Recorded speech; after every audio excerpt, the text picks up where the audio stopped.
Bom, boa noite a todos. Sejam muito bem-vindos. Muito obrigada pela presença de vocês. A ideia de hoje é a gente ter esse bate-papo, né, sobre mulheres no mercado financeiro. Esse evento ele está sendo organizado pela rede de ex-alunos da Direito GV em colaboração com o Núcleo de Prática Jurídica. Para quem não me conhece, eu sou a Andrea, eu sou da terceira turma, formada na GV, e eu estou aqui representando a rede de ex-alunos.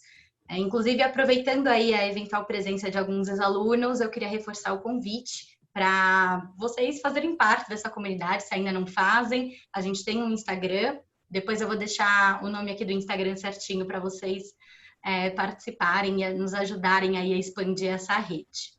Eu queria apresentar também a Maria Fernanda e a Camila.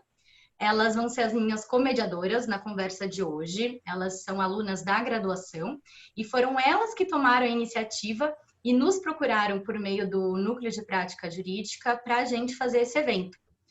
E a gente achou que seria justamente muito legal juntar esses dois públicos, né, dos alunos e dos ex-alunos, porque é um tema aí que é de interesse de todos, né? A gente vai dar enfoques diferentes, tem gente que está no início da carreira, tem gente que está no momento mais de transição, e tem gente que também já está trilhando esse caminho há mais tempo. E cada um desses grupos tem as suas respectivas preocupações, então a gente vai tentar endereçar tudo isso aqui hoje. Mafê e Camila, vocês querem contar rapidinho de onde é que surgiu essa ideia do evento? Eu vou começar a falar sobre isso. Bom, gente, boa noite. Queria falar um pouco sobre a ideia do grupo, do evento, desculpa. Ela surgiu a partir de vários incômodos relatados por meninas durante o período da graduação. Várias matérias, principalmente disciplinas eletivas, são ocupadas majoritariamente por homens e pouquíssimas meninas são envolvidas na discussão de mercado financeiro, de capitais e direito societário. Então, nesse panorama, a gente decidiu promover um encontro que pudesse, de uma forma mais pessoal, falar abertamente sobre esses assuntos que conectam alunas e ex-alunas da graduação. Legal. Bom, e até por isso eu queria dar, então, as boas-vindas para as nossas convidadas, nossas super mulheres que toparam participar aqui do evento de hoje e dividir experiências tão ricas com vocês, né? Eu tive já uma conversa prévia com elas e aqui a gente fala mulheres no mercado financeiro, mas quando a gente está falando disso, na verdade, a gente não está falando só de um aspecto profissional, a gente está falando algo que extrapola muito isso, e então acho que elas vão trazer muito também dessas vivências pessoais. A gente está aqui com a Fernanda Ortiz, ela é formada em Direito pelo Mackenzie, ela trabalhou no BMA, no Machado Meyer, trabalhou 11 anos no BTG, onde ela virou sócia da área jurídica. Ela era responsável por operações estruturadas, M&A e Special Situations. E ano passado, depois você me corrige, Fê, não sei se foi ano passado ou o começo desse ano, você se juntou ao C6 e hoje em dia é head da área de operações estruturadas e de estratégia de distribuição de produtos.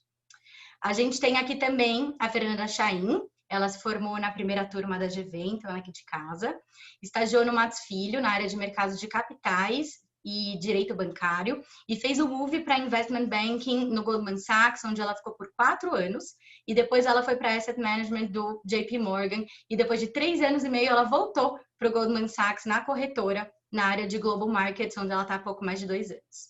A gente tem aqui também a Helena Mazzullo, também ex-aluna da GV, faz parte da área de ESG da XP. Anteriormente, ela era sócia da Right Capital Wealth Management, onde ela atuou por mais de 5 anos na área de impacto socioambiental, ESG, planejamento patrimonial, sucessório, jurídico, compliance. E antes de se juntar à Right, ela trabalhou na Geek, que é uma startup de impacto social focada em educação. Temos também a Elo, também formada na GV, começou a carreira em mercado de capitais no Wire Case, depois ela foi para o escritório de resolução de conflitos, Falec Associados, depois para uma legal, concomitantemente para a Legal Tech Resolve, e ela foi responsável por investimento de impacto da Provence Capital, com ênfase em Biotech Venture Capital, e hoje ela está à frente do fundo de endowment do Instituto Rodrigo Mendes, que é um dos pioneiros no Brasil.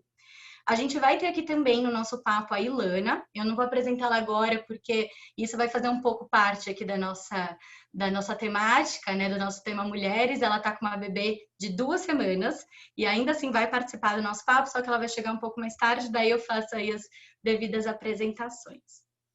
Bom, pessoal, sem mais delongas, entrando um pouco aqui na agenda de hoje, a gente tem um desafio enorme, né, de encaixar tantos assuntos sobre esse tema no tempo que a gente tem e dar também a profundidade necessária para esse papo ser de qualidade. A gente poderia ficar aqui falando ou só sobre mulher ou só sobre mercado e a gente escolheu falar sobre as duas coisas, então realmente é um assunto que não acaba mais. E por que eu estou falando tudo isso? Porque a gente acabou fazendo um recorte, que vai ser o seguinte: num primeiro momento da conversa, a gente vai debater sobre transição de carreira jurídica para mercado financeiro, como esses profissionais, né, como elas se prepararam para isso, qual que foi a influência da GV, como é que ela contribuiu, né, para toda essa trajetória. E num segundo momento, a gente vai trazer uma pauta mais sobre cultura, né, do mercado em si e também questões aí relativas à mulher, questões sobre liderança, sobre maternidade. E no final, a gente gostaria de dar pelo menos uns 15 minutos finais para a gente abrir para perguntas, tá?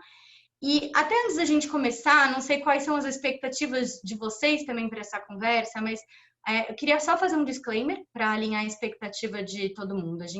O intuito dessa conversa não é a gente entrar num tema muito profundo de questões de gênero, assim, de feminismo, né? A gente não vai discutir correntes filosóficas sobre o papel da mulher na sociedade. O ponto aqui é realmente compartilhar experiências reais, tanto positivas quanto construtivas, de mulheres que vivem realidades diferentes nesse mercado, sem qualquer posicionamento ideológico a respeito disso. Então, para começar aqui o nosso papo, Elo, você e a Helena, né, a gente, né, nas apresentações, a gente já viu que vocês trabalham com áreas diferentes que, a princípio, muitas pessoas ou não conhecem, são áreas novas, ou não consideram do mercado financeiro, né? Eu mesma confirmei quando você falou, eu falei, mas isso é mercado financeiro? Né? Então, quem é mais leigo no assunto, a gente acaba pensando realmente, quando houve mercado financeiro, naquele ecossistema mais tradicional, né, que é formado por bancos, por fundos, por gestoras e corretoras.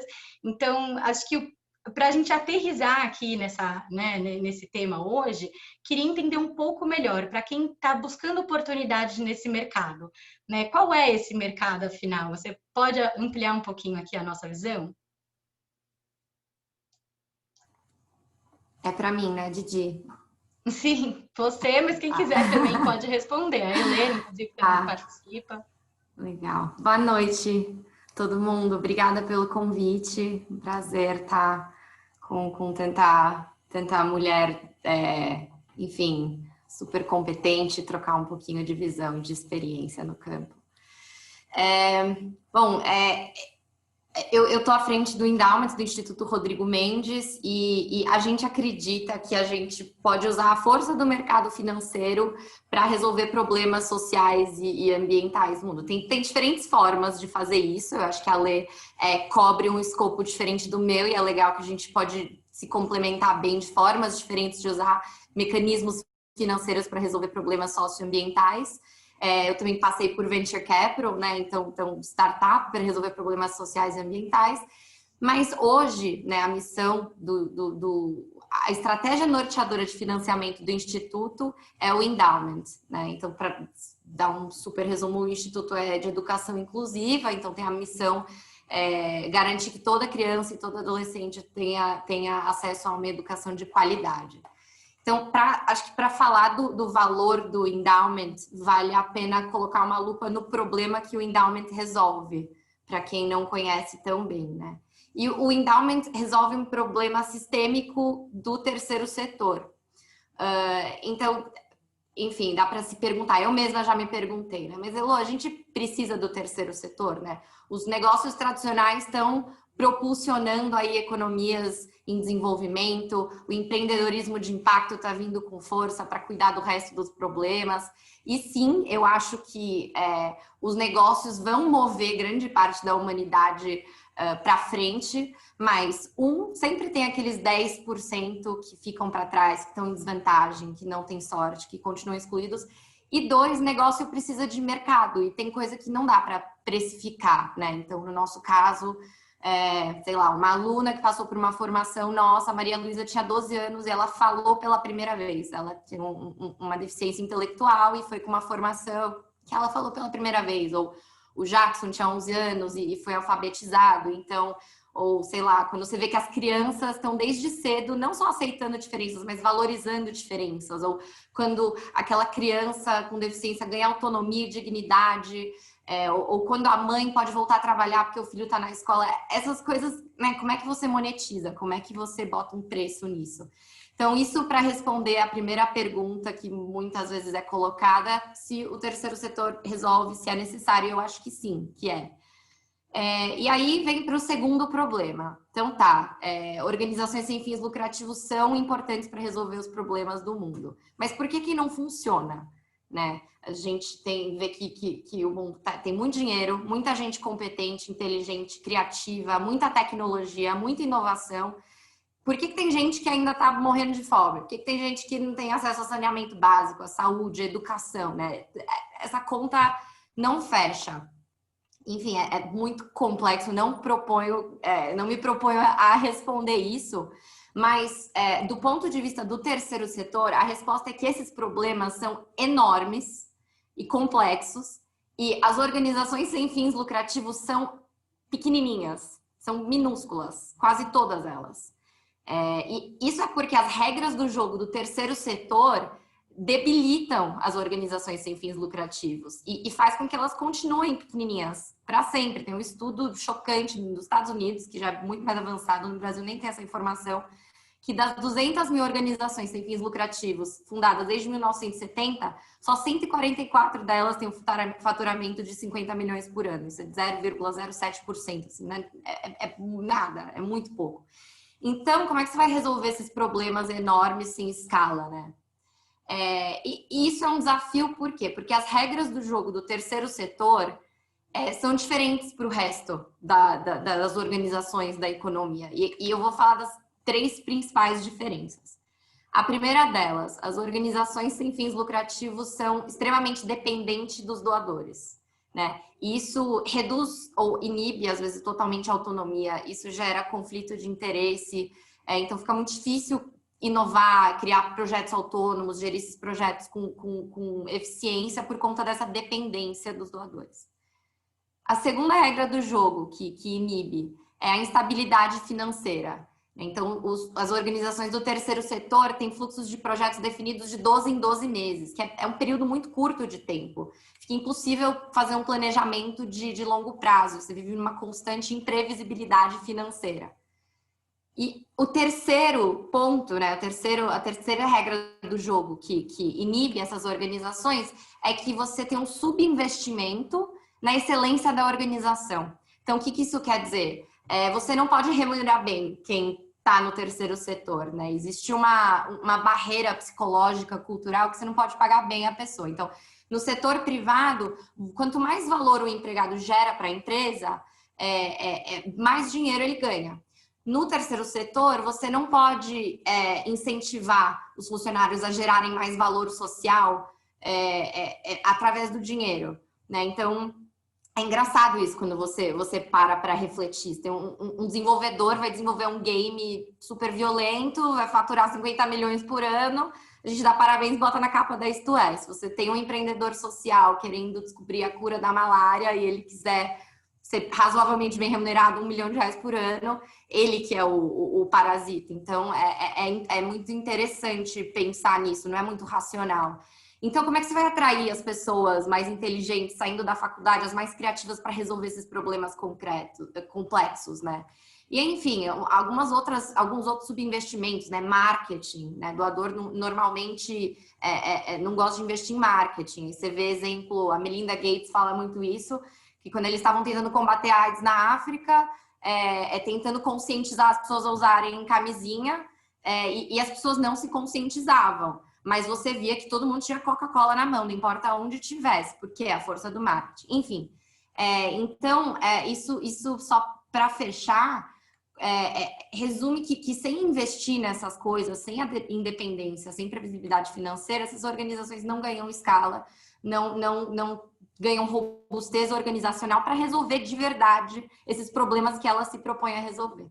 Então, para finalizar a resposta, a ferramenta que a gente aposta para romper essas barreiras e de fato, exercer todo o potencial da organização é o fundo patrimonial, ou endowment, que tem como objetivo gerir um patrimônio, né? Uma instituição financeira gera esse patrimônio, nosso endowment está no JP Morgan, e gera esse patrimônio de forma perpétua, e esses rendimentos custeiam a operação. E assim, garantir a nossa independência para a criação de projeto, estabilidade financeira para poder fazer planejamento de 5, 10, 20 anos, né? Para transformar a educação no Brasil é planejamento de longo prazo.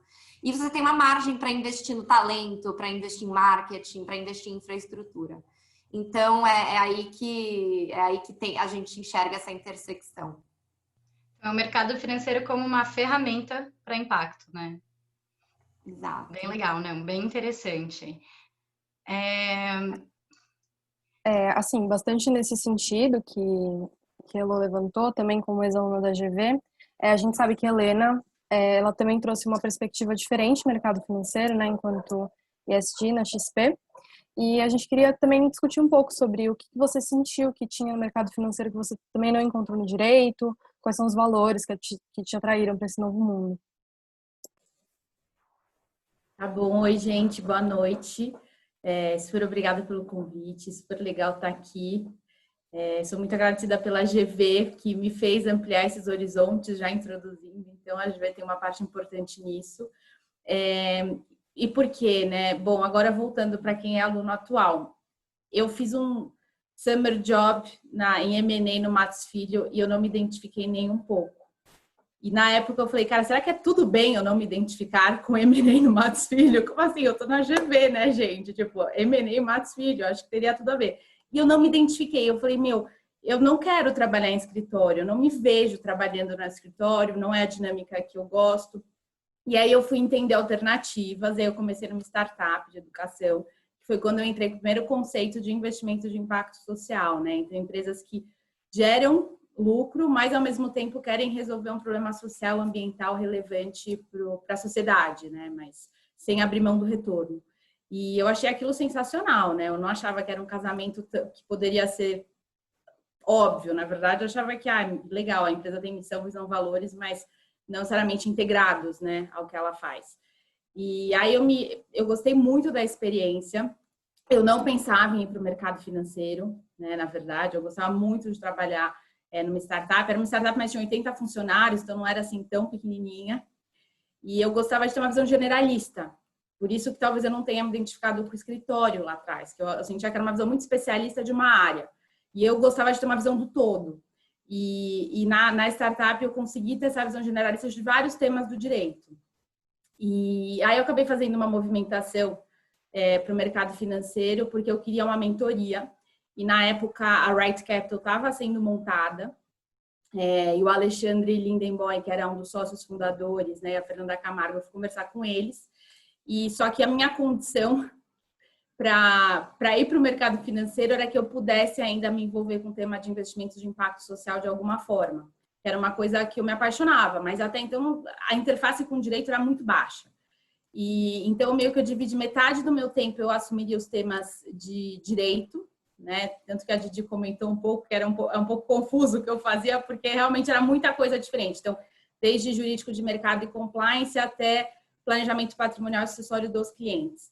Essa era metade do meu tempo. A outra metade eram as coisas que brilhavam meus olhos. Então, eram os investimentos de impacto socioambiental e o ESG, né, que é complementar aos investimentos de impacto socioambiental, que a gente, desde 2015, a gente começou a fazer um trabalho muito forte de advocacy com as gestoras de recursos, para elas considerarem, né, para quem não sabe, ESG é Environmental, Social and Governance.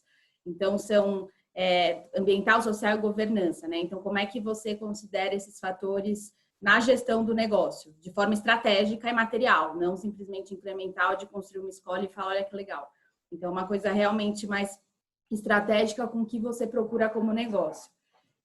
E aí a gente já fazia esse advocacy com gestoras de recursos, que a gente investia via mercado, e todos os clientes, que eram grandes famílias, investiam no mínimo 1% do patrimônio em fundos de impacto social.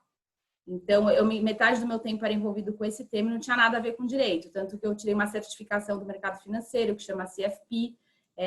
Eu fiz vários cursos, porque eu sentia que para esse lado eu precisava, apesar de eu ter feito várias eletivas na GV, que isso foi muito bom, então eu fiz várias eletivas em economia, várias em ADM, que me deram essa base, eu sentia que para o dia a dia faltavam algumas coisas. Então, eu sempre vivi entre os dois mundos, e esse ano eu decidi fazer a movimentação total para o mundo que não tem nada a ver, não. Tem uma interface com o direito, mas eu não faço mais nada com o direito, gente. O direito virou uma ferramenta para mim, eu acho que isso é o mais importante acima de tudo. Eu vejo que o direito me dá uma amplitude muito maior e uma visão mais completa do que acontece, né? Então, por exemplo, eu tenho uma visão muito mais completa sobre risco, sobre compliance, sobre temas que têm interface com o que eu faço, só que não é o grosso do que eu faço. Então, hoje, né? Então, há um mês, literalmente, eu estou na XP, na área SD, que é uma área nova. A Marta Pinheiro é a diretora, a primeira diretora mulher na XP, inclusive. E aí temos vários desafios pela frente. E acho que basicamente é isso. Depois eu posso aprofundar em temas específicos, se quiserem. Aproveitando um pouco dessas ferramentas da graduação, Helena e se a Heloísa e a Fernanda também puderem comentar um pouco sobre, aí vocês conversam um pouco sobre a ordem, mas como a GV teve influência para vocês, para essa decisão, como vocês estão hoje, como a GV te preparou para assumir esse cargo e quais são as ferramentas e competências que você atribui à vivência como aluna da graduação para esse momento?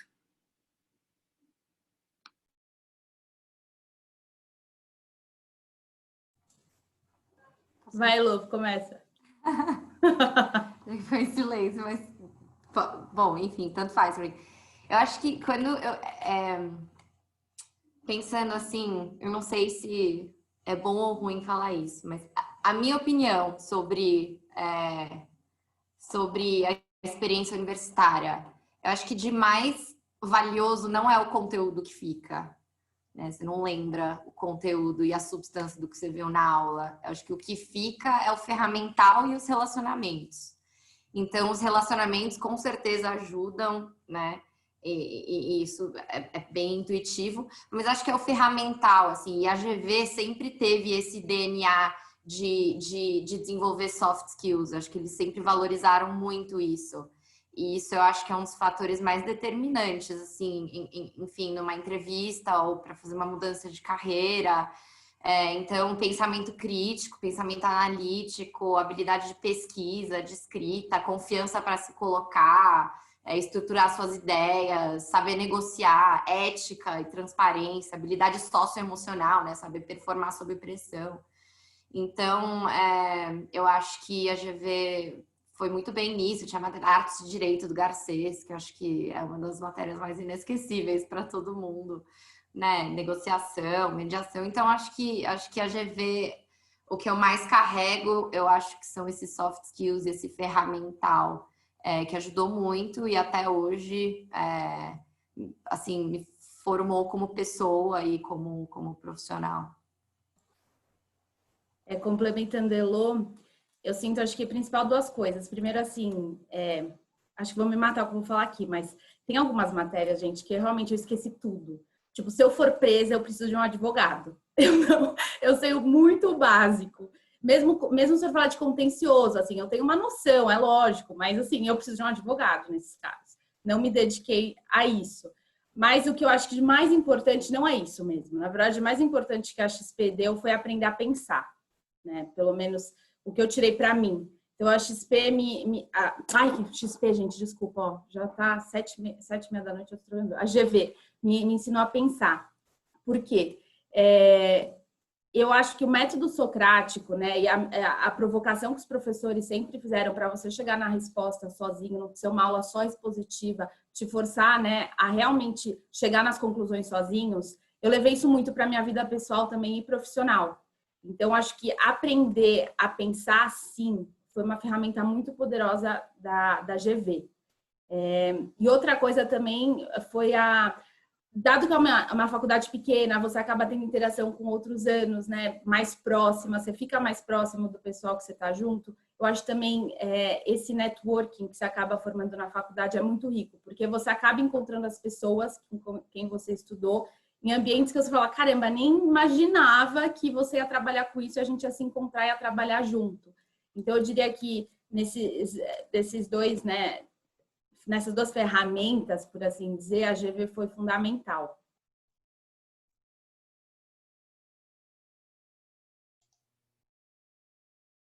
Boa noite, pessoal. Eu queria também, agradecer pelo convite, é um prazer estar aqui. Eu acho que a Heloísa e a Helena cobriram todos os pontos sobre a formação da GV. Eu acho que vocês colocaram muitíssimo bem, nem sei muito o que acrescentar, mas eu acho que essa parte de ferramentas, de ter senso crítico, de aprender a questionar, a pensar fora da caixa, eu acho que isso foi estimulado desde o D0 na faculdade.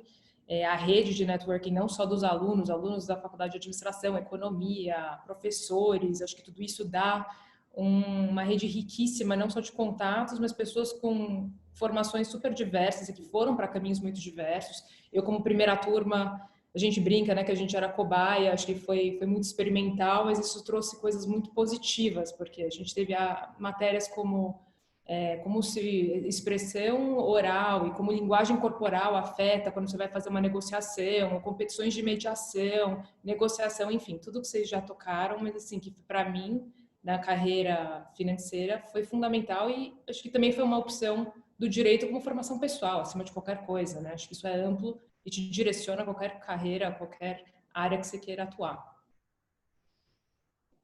E bastante nesse sentido desses pontos que vocês trazem sobre a graduação, a gente como alunas, a gente sente bastante que existe ainda um estigma muito forte de como que o estágio, ele ainda é uma oportunidade que a gente tem, que é uma oportunidade única de você começar e terminar naquilo. E eu sei que vocês tiveram essa chance de mudar e experimentar coisas novas, principalmente você, Lô, que teve experiência em escritórios em diferentes áreas. Eu acho que a gente queria saber um pouco como que foi esse processo de desconstrução pessoal, de saber que o jurídico não ia ser o que você ia fazer até o final da sua vida e como que é o processo de sair desses ambientes jurídicos, né? Mas para todas as meninas que tiveram esse tipo de caminho. Legal. Eu gosto muito dessa pergunta e eu acho que ela não se aplica só para o estágio, mas acho que é o caminho até os... O Oscar falou uma coisa no elevador uma vez para mim que eu carreguei para sempre. Que eu estava já no segundo ano da faculdade pensando em medicina, assim, totalmente perdida. E ele falou, até os 30, Heloísa, abre portas. Fica tranquila, só abra portas, depois você decide qual que você vai entrar. E eu tomei isso muito para mim, assim, meu período quase todo da faculdade foi período de experimentação. E eu acho que é muito importante, porque parece que as coisas não é em uma linha reta, é tudo assim, né? Um squiggly line, mas é um investimento de tempo que você coloca na sustentabilidade do que você for acabar escolhendo como carreira, né? Enfim, acho que o que sempre me moveu muito foi a curiosidade, assim, porque você pode se testar em ambientes diferentes, principalmente no estágio, porque com 17, 18 anos a gente não se conhece, eu ainda não me conheço, menos ainda com 17, 18 anos. Então você se testa em ambientes diferentes, né? E você descobre o que desperta a sua paixão, o que favorece as suas aptidões naturais, né? E principalmente, eu buscava estar em lugares com pessoas que fossem muito melhores do que eu. Assim, que eu adorava pensar que eu não entendia nada que as pessoas estavam falando, estava anotando tudo para correr atrás depois. Então, acho que são esses os elementos que eu buscava, assim, para tentar encontrar o meu nicho. Claro, acho que buscar algum conforto financeiro, né? Porque tem que pagar as contas. E aí fui indo, assim, na China, fazer o meu intercâmbio foi na China, e só fui seguindo curiosidade, confiante que ia me levar para alguma coisa que despertasse o meu potencial como ser humano. E acho que é isso, acho que não é uma linha reta, tem aquele discurso famoso lá do Steve Jobs de Stanford, que ele fala, you can't connect the dots looking forward, né? Aqueles desenhos de bolinha, só lá na frente você olha e forma um desenho e faz sentido, então... Enfim, acho que é isso que eu diria nessa reflexão, seguir curiosidade e sempre com risco calculado também, né? Sem uma ingenuidade de achar que tudo pode levar a uma vida maravilhosa, mas são riscos calculados que vocês... Realmente é muito importante a visão de vocês além do primeiro estágio para a gente, para nós alunas. E pensando um pouco nisso, Fernanda, se você puder, Fernanda Charim, se você puder falar um pouco como foi essa transição da advocacia, né, no estágio, para o investment banking, no banco de investimento, como foi? Claro. Assim, não foi uma transição fácil, né? Mas assim, foi uma escolha muitíssimo racional e pensada de tomar esse risco, de nadar um pouco contra a maré, de estar fora da zona de conforto. Eu me testei, era uma coisa que eu queria muito, eu queria ampliar minha base de conhecimentos, de experiência. E naquele momento eu achava que era oportuno, né? Ainda num começo de carreira, como estágio. Eu concordo exatamente com o que a Elisa comentou. Carreira não é uma linha reta, assim, você dá passo para o lado, você passo para trás, para dar 2 para frente. E assim, para mim, as minhas escolhas hoje eu enxergo isso muito, muito claramente, né? Então, com certeza foi algo desafiador, né? Mas era um desafio que eu busquei ativamente e eu acho que só me fez crescer ao longo desses anos. Claramente, em termos de cultura, o direito é um meio muito tradicional, tem uma hierarquia muito pronunciada, então eu buscava algo um pouco mais dinâmico. Eu fazia mercado de capitais no Max Filho e eu mudei para uma área que eu considero correlato, porque o investment banking ele é muito amplo também, você também trata de diversos assuntos que eu abordei no meu estágio e na faculdade. Então, para mim, essa mudança era meio que sentar do outro lado da mesa, né, do que eu fazia como advogada e agora saindo do mundo jurídico, mas como investment banker, né, aprendiz de investment banker, né, na época. Mas assim, no geral, em termos de cultura, o time era um time muito colaborativo, assim como no escritório. Logicamente tinha pressão, mas essa pressão você encontra em N aspectos e N áreas, né, não necessariamente só no mercado financeiro, né. E eu senti que eu assumi muito mais responsabilidades também numa fase mais júnior da minha carreira, eu consegui mais exposição, até a forma como a gente sentava lá, hoje em dia acho que isso mudou também, tem muita gente que senta em baia, mas assim, na área a gente sentava num espaço aberto, então você tinha pessoas sêniores que sentavam do seu lado. Então ter esse acesso, eu acho que agrega muito, né? E para mim foi muito, muito importante nesse aprendizado, nessa experiência. Também eu estava inserida numa plataforma global, né? Então saindo de um escritório e agora atuando num mercado, num banco que tem atuação no mundo inteiro. Então aprender a navegar também nesse novo mundo, para mim também foi parte dessa transição, mas era uma coisa que eu queria muito, que eu trabalhei muito para isso. Então foi um processo constante, assim, com pessoas que foram fundamentais e colaboraram muito para esse aprendizado continuar assim toda essa fase da minha carreira. E na parte de mercado financeiro, ter menos mulher, naquela época eu sentia assim que haviam menos mulheres, por exemplo, eu reparava que eu entrava numa reunião e muitas vezes eu era a única mulher daquela reunião. Hoje em dia isso acontece, às vezes eu nem reparo, enfim, as coisas, mas como aquela primeira experiência foi algo que chamou minha atenção num primeiro momento, assim, nessa transição também. Até pegando um gancho, né, sobre isso, na nossa conversa, uma coisa que me saltou muito aos olhos era justamente você ter falado que, apesar do choque cultural não ser tão grande, a equipe em si, né, ter esse viés, assim, super, né, esse aspecto mais colaborativo e tal, você comentou comigo que tinha poucos exemplos de liderança feminina, né, que você não tinha muitas mulheres em quem você se inspirar. Aqui, ao que você atribui essa escassez naquela época de role models, vamos dizer assim? Você chegou a refletir sobre isso? Era uma coisa que você sentia, mas que você já identificava por que você não tinha essas inspirações ali? Eu acho que é difícil apontar um ponto específico, né, que seja responsável por isso, mas de fato foi alguma coisa que eu senti falta, né, nesse início de carreira.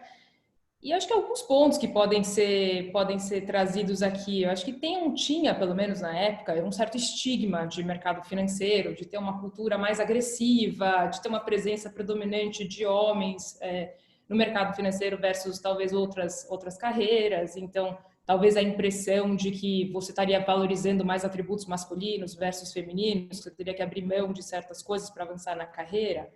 Enfim, isso poderia ter dado a ideia de que era um ambiente intimidador, sabe? Menos receptivo, menos aberto, menos acolhedor. Eu acho que isso pode ter sido um dos responsáveis por fazer as pessoas nem se interessar por tentar entrar nesse mercado, tentar conhecer melhor esse mercado para tirar um pouco esse estereótipo, por assim se dizer, né?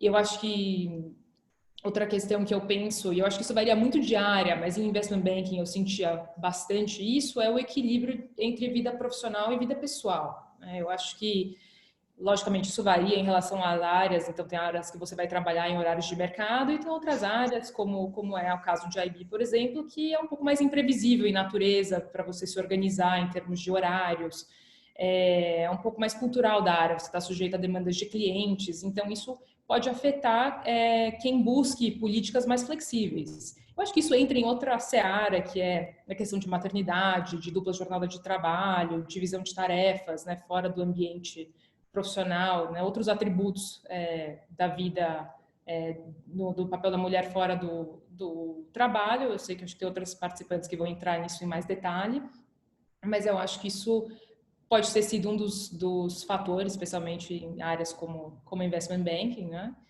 E acho que uma coisa que eu acho que já melhorou muito, mas é em processos seletivos, que quem que está conduzindo a entrevista? Às vezes você tem até um viés de afinidade, a pessoa que está conduzindo a entrevista, naturalmente vai acabar optando por um candidato que é mais parecido com ele ou ela. E isso pode gerar também que sejam contratadas mais pessoas, assim, que se formem grupos cada vez mais homogêneos em termos de contratações. Então, acho que são esses tipos de esses pontos mesmo que na minha percepção podem ser os grandes responsáveis por isso, né? Eu acho que é muito claro, bom, para mim pessoalmente, mas eu acho que isso outras mulheres aqui devem concordar comigo, a importância de você ter exemplos femininos na carreira, em qualquer carreira que seja.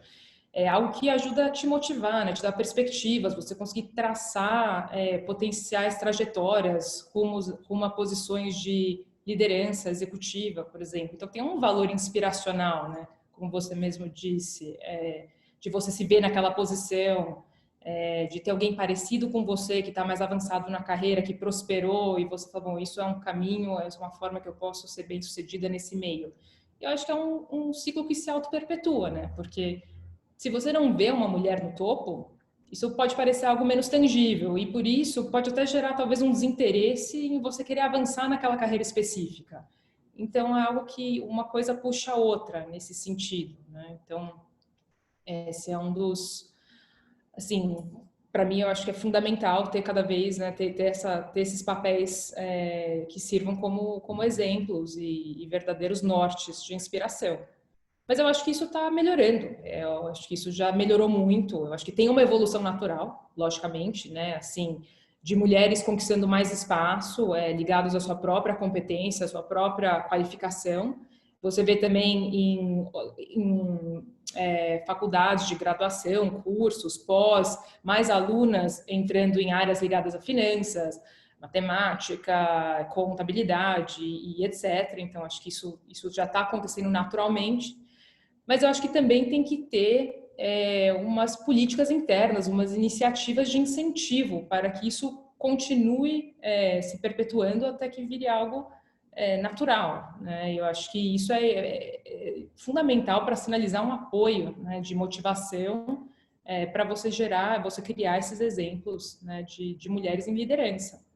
Então, acho que assim, na base da pirâmide, você vê que a representatividade feminina já melhorou muito, mas ainda no topo não.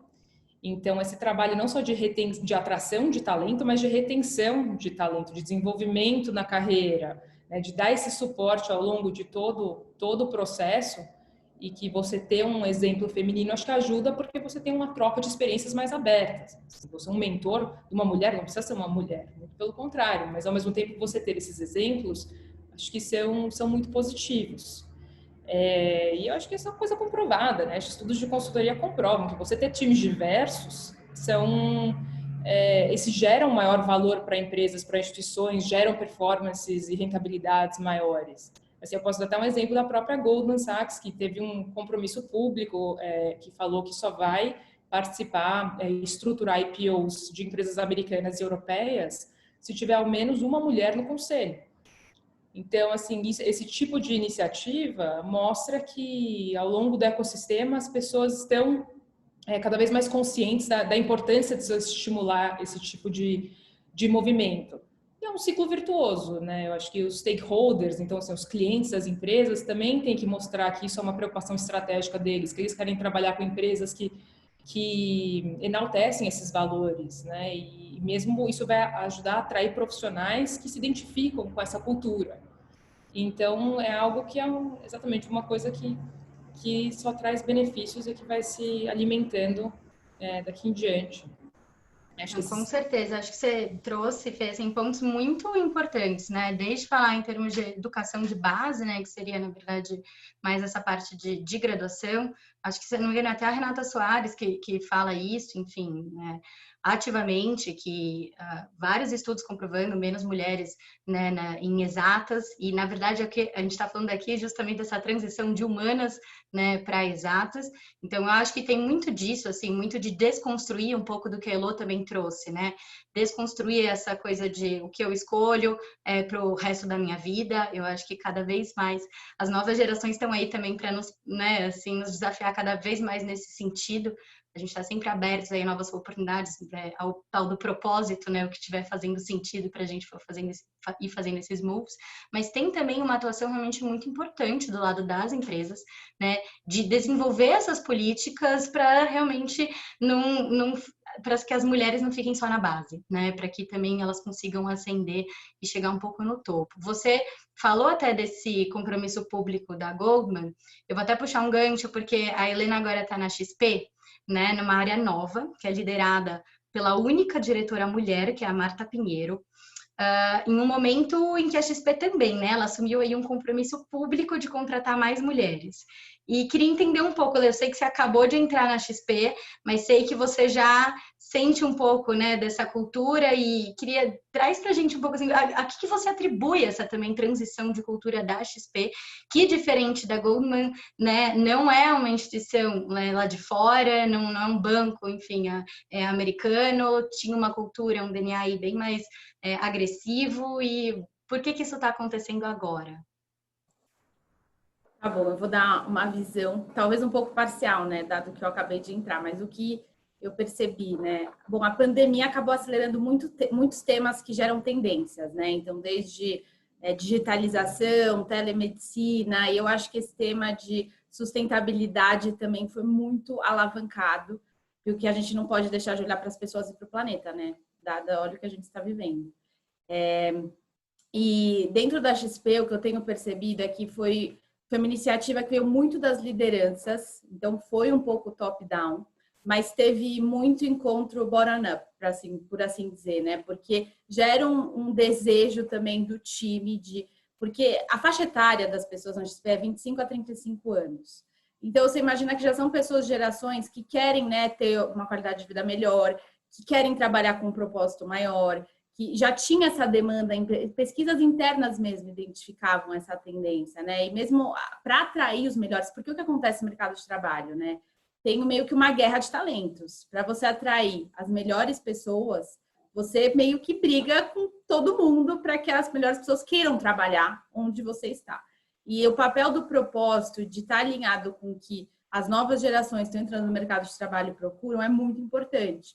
Então, acho que veio o entendimento disso, né? Que é uma questão de envolve muito atração, retenção e inspiração do time, né? Acima de tudo, e é fundamental para qualquer empresa sobreviver que tenha um time engajado, inteligente. E esse tema das mulheres especificamente, né? Quando eu falo de atração e retenção de talentos, veio numa identificação que, assim, mulheres já são a maioria da população brasileira. As mulheres em geral, se formam mais em engenharia, administração, em todas, né, em faculdades de ponta. Por que então, em comparação aos homens, na XP, nós temos tão poucas mulheres, né? Se as mulheres já se formam mais nas áreas que a gente emprega, se as mulheres, né, inclusive internamente, os resultados das mulheres são muito bons. E por que a gente, então, não está atraindo as melhores mulheres, né? Então, acho que veio muito dessa reflexão de que isso não é simplesmente mimimi, né? Não é trazer para essa pauta de mimimi ou de politicamente correto, é para trazer a pauta de isso é falar de performance e de sobrevivência da empresa no longo prazo. Então, essa é a visão, né? Então, para complementar, além desse ponto de talentos, né, de atração, retenção e inspiração, eu acho que também tem muita questão de fazer o certo como empresário e inspirar outros empresários a fazerem o certo. Isso o Guilherme Benchimol tem falado muito, né? Então, você tem que inspirar o seu entorno. Não adianta só você lutar algumas lutas sozinhos. E no Brasil, né, não são poucos problemas que a gente precisa resolver. Então, parar de procurar culpados e assumir a nossa responsabilidade como empresário, como pessoa, de atuar nessas frentes que tanto incomodam. E como acho que um ponto final também é que a XP sempre esteve muito alinhada com o tema de educação, né? Então, a XP nasceu inicialmente como uma empresa de educação que depois levava aos seus clientes a investimentos financeiros. E hoje, né, uma das principais estratégias da XP é a educação financeira. A plataforma Xpeed, inclusive, é uma das principais linhas de negócio. Então, falou, por que a gente não amplia um pouco o propósito de impactar positivamente as pessoas no mercado financeiro para impactar as pessoas também com educação para além do mercado financeiro? Porque a gente não olha para um escopo mais amplo, né, do impacto que a visibilidade que a XP disponibiliza, a capacidade de impacto que ela disponibiliza pode gerar. Então, acho que foi um pouco dessas visões conjuntas que levaram a esse entendimento de que não dá para não falar disso, que é sem volta, não é uma moda, uma bolha, né? Tem gente que fala que é moda passageira. Acho que é falar de estratégia. E então, não sei se eu respondi bem a pergunta de vocês, mas é um pouco disso. Não, respondeu super bem, porque você trouxe uma visão que é isso, não é cotas, né, para as mulheres, não é disso que a gente está falando, né? A gente está falando de até uma te eu questão, complementar, Didi, isso é muito importante, porque quando deu muito ruído nas redes sociais, quando, né, a XP postou até 2025, 50% mulheres. Vocês estão fazendo cota, acabou com a meritocracia, a XP é referência de meritocracia, que absurdo, né? Foi super polêmico nas redes sociais e, na verdade, foi feito todo um estudo prévio, né, que foi um pouco do que eu expliquei para vocês, de como fazer sentido esse compromisso público. E não é cotas, tá? É um trabalho interno de tirar vieses em processo de recrutamento, né, que é inevitável, nós temos vieses. Então, tirar essas barreiras, entender por que a gente não retém, o que a gente tem que fazer para reter as mulheres se o turnover é maior no público feminino. Então, foi um entendimento interno do que a gente tinha que ajustar para trazer os melhores talentos, porque os dados indicam que muitos talentos excelentes são mulheres, na verdade, talvez até a maioria. Então, foi nesse caminho, sem anular a meritocracia, né? Com esse cuidado. Estratégico assim, mesmo, de trazer resultado para a empresa. Exato, né? porque você queima a largada se você promove uma mulher só porque ela é mulher. Aí vão falar, então, né, não deu o resultado que esperava. Não pode. Na verdade, você tem que alinhar com o que você espera de resultado e considerar. Então, isso nunca foi uma cota nesse sentido. Posso entrar e dar minha opinião? Até vou pedir licença, pedir desculpa que eu cheguei um pouquinho atrasada, eu tô com uma bebezinha pequena, tava dando de mamar. Mas é engraçado, Helena, eu até não te conhecia. Eu fui 4 anos sócia da XP, né? E assim, bem nos primórdios ainda da XP, eu entrei em 2012. E eu sempre fui muito próxima do Guilherme.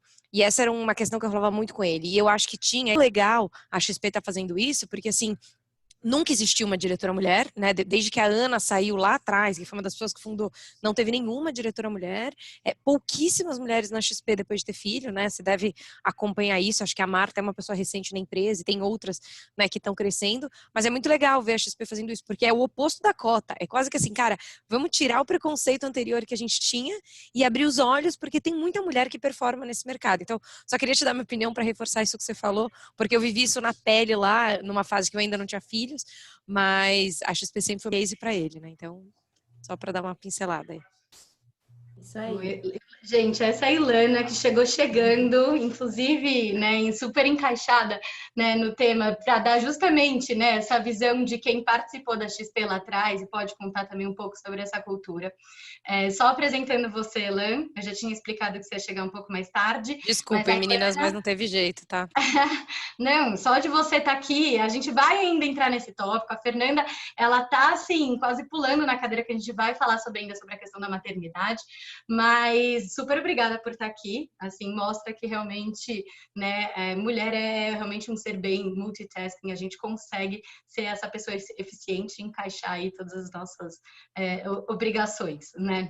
Mas a Ilana, gente, ela é formada em economia pela FE, ela está cursando hoje em dia mestrado na Harvard Extension School. Ela passou 5 anos no Credi e na Goldman Sachs. E depois ela foi a sócia, né, como ela mesma disse, responsável pela distribuição da Asset na XP por 4 anos.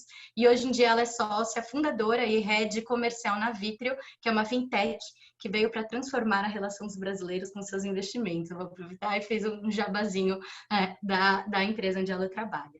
Léo, eu vou voltar para você depois, porque o que eu achei legal que você trouxe aqui? Você trouxe justamente, né, a visão, né, de quem já viveu um pouco desses dois mundos. E tem uma pessoa aqui também que já viveu bastante desses dois mundos, que se chama Fernanda, né? E Fê, queria falar um pouco também com você, assim, você viu também, você é uma pessoa jovem, tá? Então não me entenda mal, mas você tem uma vivência aí madura no mercado, né? De quem viu também bastante dessa transformação. E um pouco do que a Helena trouxe, e que fez questão de reforçar na fala dela, é que a cultura continua sendo meritocrática. Ela continua mesmo? Se ela continua, o que mudou nesse ambiente de trabalho, né? Vai lá. Não. Eu acelerada. Então, vamos lá. Eu tenho muitos assuntos ainda para falar com vocês, mas vamos começar por aí.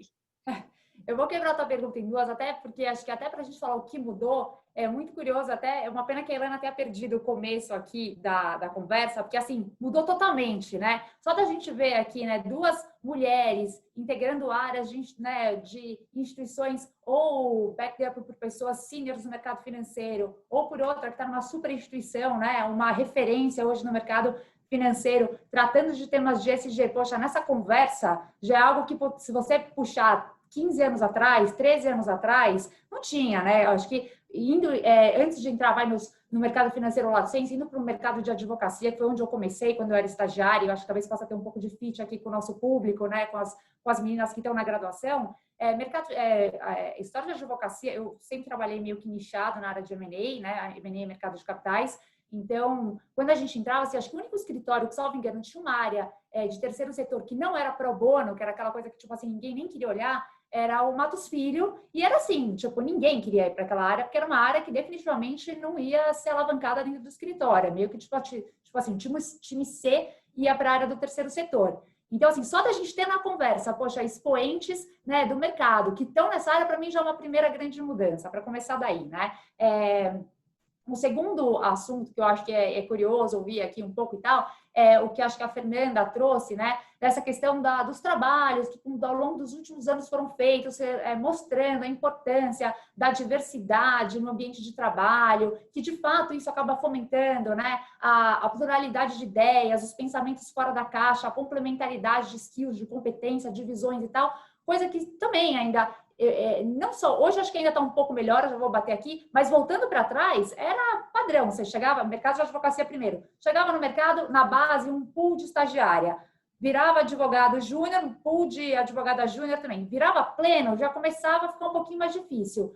Sociedade, tal, não sei o quê, você olhava ali, sociedade, tinha um pouco de mulher, pré-filho, entrou maternidade, sócio júnior você ainda via, quando entrava no sócio expoente, acabou, no mercado de M&A, você tinha 2, 3 referências no máximo para olhar, para, né, eventualmente ter ali como uma referência, e muitas vezes, assim, eram pessoas que tinham feito uma escolha muito isolada, não estou dizendo que era a maioria, mas algumas referências muito emblemáticas foram pessoas que fizeram uma opção muito estigmatizada para a carreira, sem a complementariedade, eventualmente, da carreira e da vida pessoal, que, poxa, quando você está ali no começo, eventualmente é aquilo que você quer, né? Você quer ter uma carreira, você quer ter uma vida, uma família doriana, que depois você descobre que, né, a imperfeição faz parte do jogo e a gente já chega lá, mas assim, você quer meio que unir as duas pontas. Então, também não era muito uma referência ímpar ali que você tinha. Então, e isso, assim, eu acho que ao longo do tempo, obviamente... melhorou. A gente vê hoje, né, mulheres, a gente está falando aqui da diretora da XP, a gente tem, né, Ilana aí sendo sócia fundadora da Vitrio, também foi sócia da XP no passado, eu fui sócia do BTG, quando eu virei sócia do BTG em 2014, eu lembro assim, na base tinham tipo 150 sócios 7 sócias. Então, assim, era uma desproporcionalidade bizarra, assim, tá? Mas, enfim, isso eu tô contando 2014, não tô falando 1960, né? Então, assim, eu acho que isso ainda é tudo muito latente. Mas tinha, bem ou mal, tinham 7, hoje tem mais. Até eu saí do BTG ano passado, 2019, já tinham mais mulheres na base, mas, assim, proporcionalmente, na base não, né? Mais em cargos mais elevados, mais de liderança, mas ainda assim, proporcionalmente, muito pouco. Você olha no comitê de investimentos, eu já vou chegar aqui, não sei se como é, tá? Mas também é mesmo aqui, assim, mesmo aqui, posso dar um exemplo. Você olha nos comitês de investimentos, né? Ou eventualmente posições mais chaves dessas grandes instituições, são pouquíssimas as mulheres, né? Hoje existe um movimento de atratividade, de vestir a camisa do tipo, sim, apoiamos mulheres, apoiamos diversidade, apoiamos, né, sem ser cota, mas apoiamos e tal, existe, mas eu acho que muito fomentado por algo que alguém já falou aqui, acho que foi até a Helena, desculpa, na busca, na exigência de uma geração. Né? Eu acho que houve uma mudança geracional muito grande, acho que da minha geração, acho que a Helena, a gente acaba batendo um pouco aqui na parte geracional, para a geração mais nova. Hoje, acho que até quando a pessoa vai buscar um emprego, a questão do propósito ela é muito latente. Não que na nossa época não fosse, mas de fato ela era um pouco mais, não secundária, mas assim, você queria uma carreira, você queria crescer, você queria aprender, você queria empreender, né? Ter sucesso, ganhar dinheiro sim, óbvio, acho que todo mundo ainda quer e acho que a geração nova também, mas o propósito ele era secundário. Então, até a dinâmica da entrevista de emprego era absolutamente diferente. Eu lembro que, né, era assim, pô, você aguenta para a noite? Eu até vi o nome do Gui aqui em algum momento. O Gui vai lembrar da entrevista dele no BTG lá comigo, né, Gui? Em 2000, sei lá, quanto é isso? Para a noite? Tem medo aí de discutir contrato? Como é que é? Era assim, a pressão total, 50 pessoas na sala, chacoalhando para ver se o cara se sustenta ali, ou a menina sustentou, passou na entrevista, vamos para o próximo. E era assim, hoje você faz isso com alguém numa entrevista, pô, a pessoa sai, né, sai correndo, não quer nem segue o jogo. Acho que a primeira coisa que vem é a seguinte, poxa, qual que é o que eu tenho ouvido, né, de novo, no RH, estou falando aqui absolutamente numa base empírica, então vou falar da minha experiência, pode ser que não seja uma realidade geral de mercado, mas quando eu faço entrevista, primeiro assim, eu vou numa posição até, acho que para ouvir muito mais o candidato, e a primeira coisa que vem é qual o propósito, o que vocês estão fazendo na frente de ESG? Essa pergunta, né? Já achei super curioso ter a Helena aqui, porque isso é muito recorrente nas questões, nas entrevistas. Vocês têm política, até falei isso para a gente outro dia, política com relação a diversidade aqui no banco, como é a política de vocês, quantos homossexuais tem na área, me perguntavam isso, assim, e tipo, coisas que, sei lá, 6 anos atrás eram inimagináveis, ninguém nem tocava nesse tipo de coisa, nem perguntava se tinha, se não tinha, e se fosse algo que incomodava as pessoas, o entrevistado, meio que às vezes ele entrava no ambiente de trabalho e meio que sucumbia àquilo, e era aquele clima meio, né, assim, zero friendly, zero acolhedor, como hoje, de fato, precisa ser não só para você reter talento, para você atrair pessoas, mas porque a geração demanda isso, a sociedade demanda isso. Então, eu acho que a mudança que teve aqui, ela vai muito além da mudança no mercado financeiro. Acho que é uma mudança geracional, social, e todo mundo evolui, né, o mercado, evolui a indústria, evolui, né, a sociedade como um todo. Então, eu acho que esse é um ponto que eu achei interessante ouvir aqui das conversas e achei legal trazer. E com relação à meritocracia, eu acho que sim. É que o conceito de meritocracia, pelo menos que para mim, quando eu escuto, vem muito latente é o conceito de meritocracia da cultura garantia, anos 80, começo dos anos 90, onde era aquela competição, né? A meritocracia necessariamente, nesse modelo de meritocracia, necessariamente ele vem muito acompanhado de uma competição, né? De uma competição acirrada no ambiente de trabalho, onde eventualmente fica aquele clima meio ruim, onde você necessariamente tem que produzir mais, porque se você não produzir mais aqui, você vai ser, e bem entre aspas, o jargão aqui do mercado financeiro, vai ser tungado no seu bônus no final, né? Então, ou você produz mais, você tem que ser melhor, você tem que ter mais operação no seu pipeline, você tem que gerar mais resultado, e tudo bem, isso aí realmente você acaba abdicando, isso prejudica sim a sua qualidade de vida, óbvio, né? E é coisa que eu acho que também essa geração não aceita, a nova geração não aceita muito, né? Acho que é uma coisa requer-se um equilíbrio maior. Acho que não só a nova geração, acho que a gente também hoje em dia aprendeu a requerer um equilíbrio maior de vida, né? Mas enfim, além disso, acaba sendo um ambiente muito nocivo. Então, meritocracia em termos de faço um bom trabalho, quero ser reconhecido por isso, preciso ser reconhecido por isso, eu acho que isso existe sim no mercado e deve sempre existir, porque isso extrai o melhor da pessoa. Agora, aquele conceito de meritocracia, garantia, eu acho, na minha visão assim, totalmente pessoal aqui, eu acho que não existe tanto mais espaço para isso hoje em dia. Primeiro porque, de novo, as pessoas demandam um certo equilíbrio entre qualidade de vida e produção profissional, né? Assim, as coisas elas precisam entrar um pouco mais equilibradas. A competitividade, ela tem um grau positivo porque ela acaba extraindo o melhor de cada um, mas ela tem um poder nocivo tão grande que é a falta do trabalho em equipe, a puxada do tapete, onde existe um perde-a-perde na instituição. Eu acho que muitas instituições também vêm repensando um pouco isso. Aqui no C6, a gente é um banco digital, para quem não conhece, é um banco digital, foi fundado em 2017 por pessoas egressas do Pactual, do BTG Pactual, e ele foi enfim, aberto ao público oficialmente em 2019. Muito se discutiu sobre a cultura, conceitos, e aqui a gente tem um lema que é: a gente não joga tênis, a gente joga frescobol. A gente não fala em meritocracia, a gente fala em autocracia. Porque aqui é o seguinte, a gente está, né, é um banco, tem 1000 pessoas, mas assim, a gente está em construção. Ou a gente joga junto, ou a gente não vai para lugar nenhum. E eu acho que e deveria ser assim em qualquer empresa. Ou as empresas jogam junto, ou não se cresce. Eu posso crescer hoje aqui ganhando um bônus melhor na minha meritocracia, na minha competitividade, mas o fato é que se eu sou sócia dessa instituição, eu preciso que todo mundo produza bem, seja confortável no seu ambiente de trabalho, coopere comigo para que mais cabeças pensem junto e junto, né, vamos mais longe e monetizamos mais isso dentro do valor máximo da corporação. Então, quando você falou em meritocracia, eu só achei interessante trazer esse ponto, porque, enfim, porque, para mim, meritocracia vem muito acirrada a essa cultura garantia, né, que a gente bem conhece. Mas, enfim, eu não sei se eu me perdi aqui no meio, eu acho que falei demais, mas é isso. Não, pelo contrário, Fê. Posso trazer um ponto super rápido que eu Traga, Elô. Na fase da Ilana, eu quero muito ouvir a Ilana, mas eu só queria complementar rapidinho nesse fator meritocracia versus cota. Eu acho que as gerações estão cada vez mais entendem, já estão compradas no valor da diversidade e inclusão, não só porque é certo, eu acho que é uma questão de performance, né? Quando você tem diferentes pontos de vista no lugar de tomada de decisão, né? Não é quando você fala assim, tem X mulheres e tudo isso. Não, é no lugar de tomada de decisão, mulher, negro, LGBTQI, pessoa com deficiência. A hora que você cria um portfólio de pontos de vista diferentes, você identifica oportunidades diferentes e aquilo melhora, enfim, melhora a performance da empresa. Google é uma super referência nisso.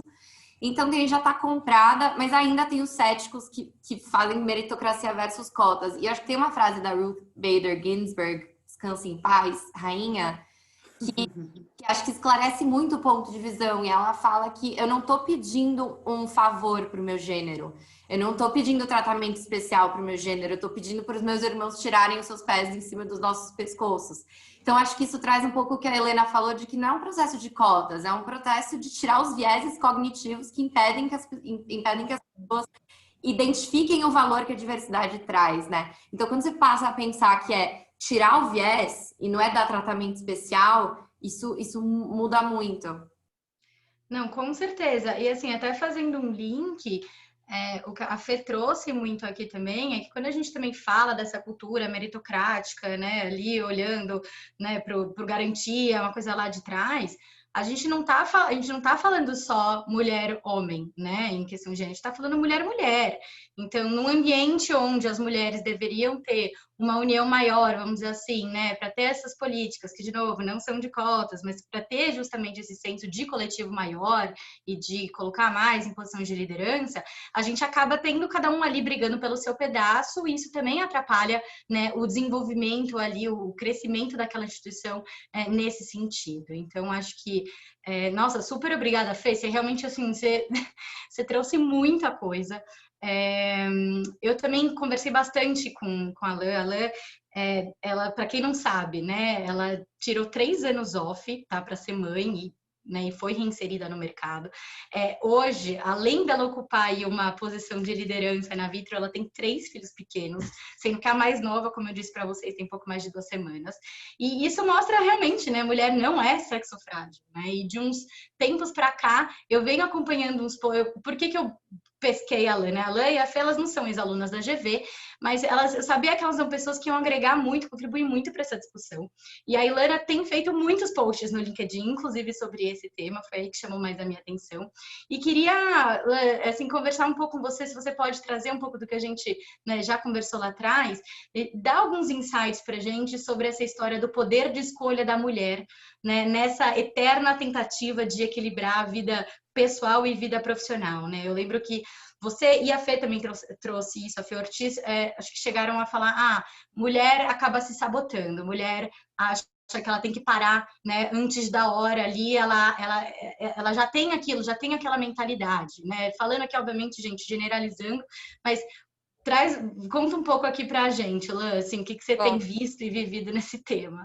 Vamos lá, primeiro, obrigada, Didi, pelo convite. Eu não sou formada em Direito, então para mim realmente é uma honra estar aqui.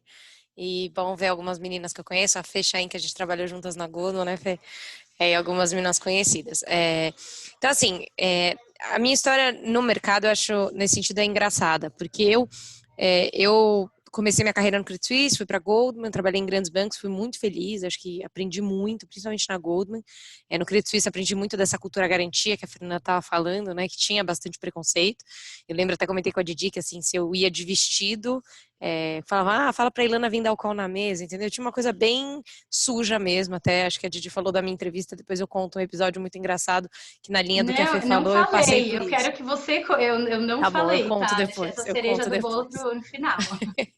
Mas na XP eu realmente me redescobri como pessoa, porque a XP, na época que eu entrei em 2012 na XP, quando a XP tinha um rep office aqui em São Paulo, era uma zona, tinha várias áreas com overlap, não tinha site direito, mas eu fui para um papo falar com uma pessoa, me botaram para falar com o Guilherme, adorei o Guilherme me adorou, falei, cara, quero trabalhar com você.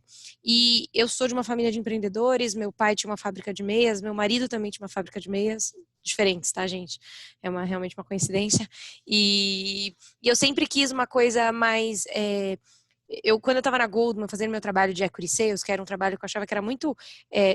me agregava pouco, e eu falava, cara, eu não sinto que eu estou construindo algo. Né? Eu venho de uma família de empreendedores, eu preciso de algo a mais. Enquanto eu estava construindo o business, foi legal. O dia a dia não foi tanto. E na XP eu pude viver isso, porque a XP, na época que eu fui, né, acho que a XP ainda tem muito essa cultura de empreendedorismo, né, enfim, Helena tá aí para contar essa história, mas lá atrás era muito, e assim, não tinha cargo, não tinha, você não precisava ser formado, você não precisava nada, você precisava chegar lá, pegar um desafio, fazer, você tinha 40% do EBITDA da tua área como o teu resultado, o teu PLR, putz, quem entregasse ia crescendo, e era realmente uma instituição muito meritocrática. E eu me descobri na XP, e eu falei, poxa, eu nunca quero parar de trabalhar. E eu tinha altas conversas com o Guilherme, inclusive, né? Enfim, eu conversava muito com ele sobre essa questão da mulher, maternidade, eu trocava bastante com ele. E ele falava, pô, Ilana, é muito difícil, né? Ele tinha vivido isso no casamento dele com a Ana, quando ela teve os 2 filhos, ela parou de trabalhar. Pô, é muito difícil, a mulher tem que acabar priorizando a família. E eu vim de uma família, minha mãe priorizou a gente, ela optou por parar de trabalhar, ela, graças a Deus, tinha essa possibilidade. Meus pais são separados, uma história super ruim. E a gente acha que grande parte da minha estabilidade do meu irmão veio desse carinho e dessa presença da minha mãe muito grande na nossa infância. Então, eu tinha muito essa dúvida na minha cabeça, mas eu falava, eu gosto tanto de trabalhar, eu era tão feliz no meu dia a dia na XP, que assim, eu falava, eu não vou conseguir ficar sem isso, entendeu? Eu tinha uma coisa realmente muito forte, era a XP, eu morava na rua da XP quando era na Leopoldo, às vezes eu tava voltando de uma reunião, sei lá, no Bradesco, no centro, para casa, eu falava, deixa eu parar no escritório, vou olhar meus e-mails, fazer minhas coisas, eu realmente tinha muito prazer. E foram N episódios, eu lembro do dia que eu estava em BH, tinha terminado uma reunião na Forluz, que é o maior fundo de pensão de lá, uma puta reunião legal, cheguei no aeroporto, dava para antecipar meu voo, eu falei, não, eu vou ficar aqui tomando uma cerveja com a turma da XP. Eu realmente tinha muito tesão em estar com o pessoal, em falar de trabalho, etc.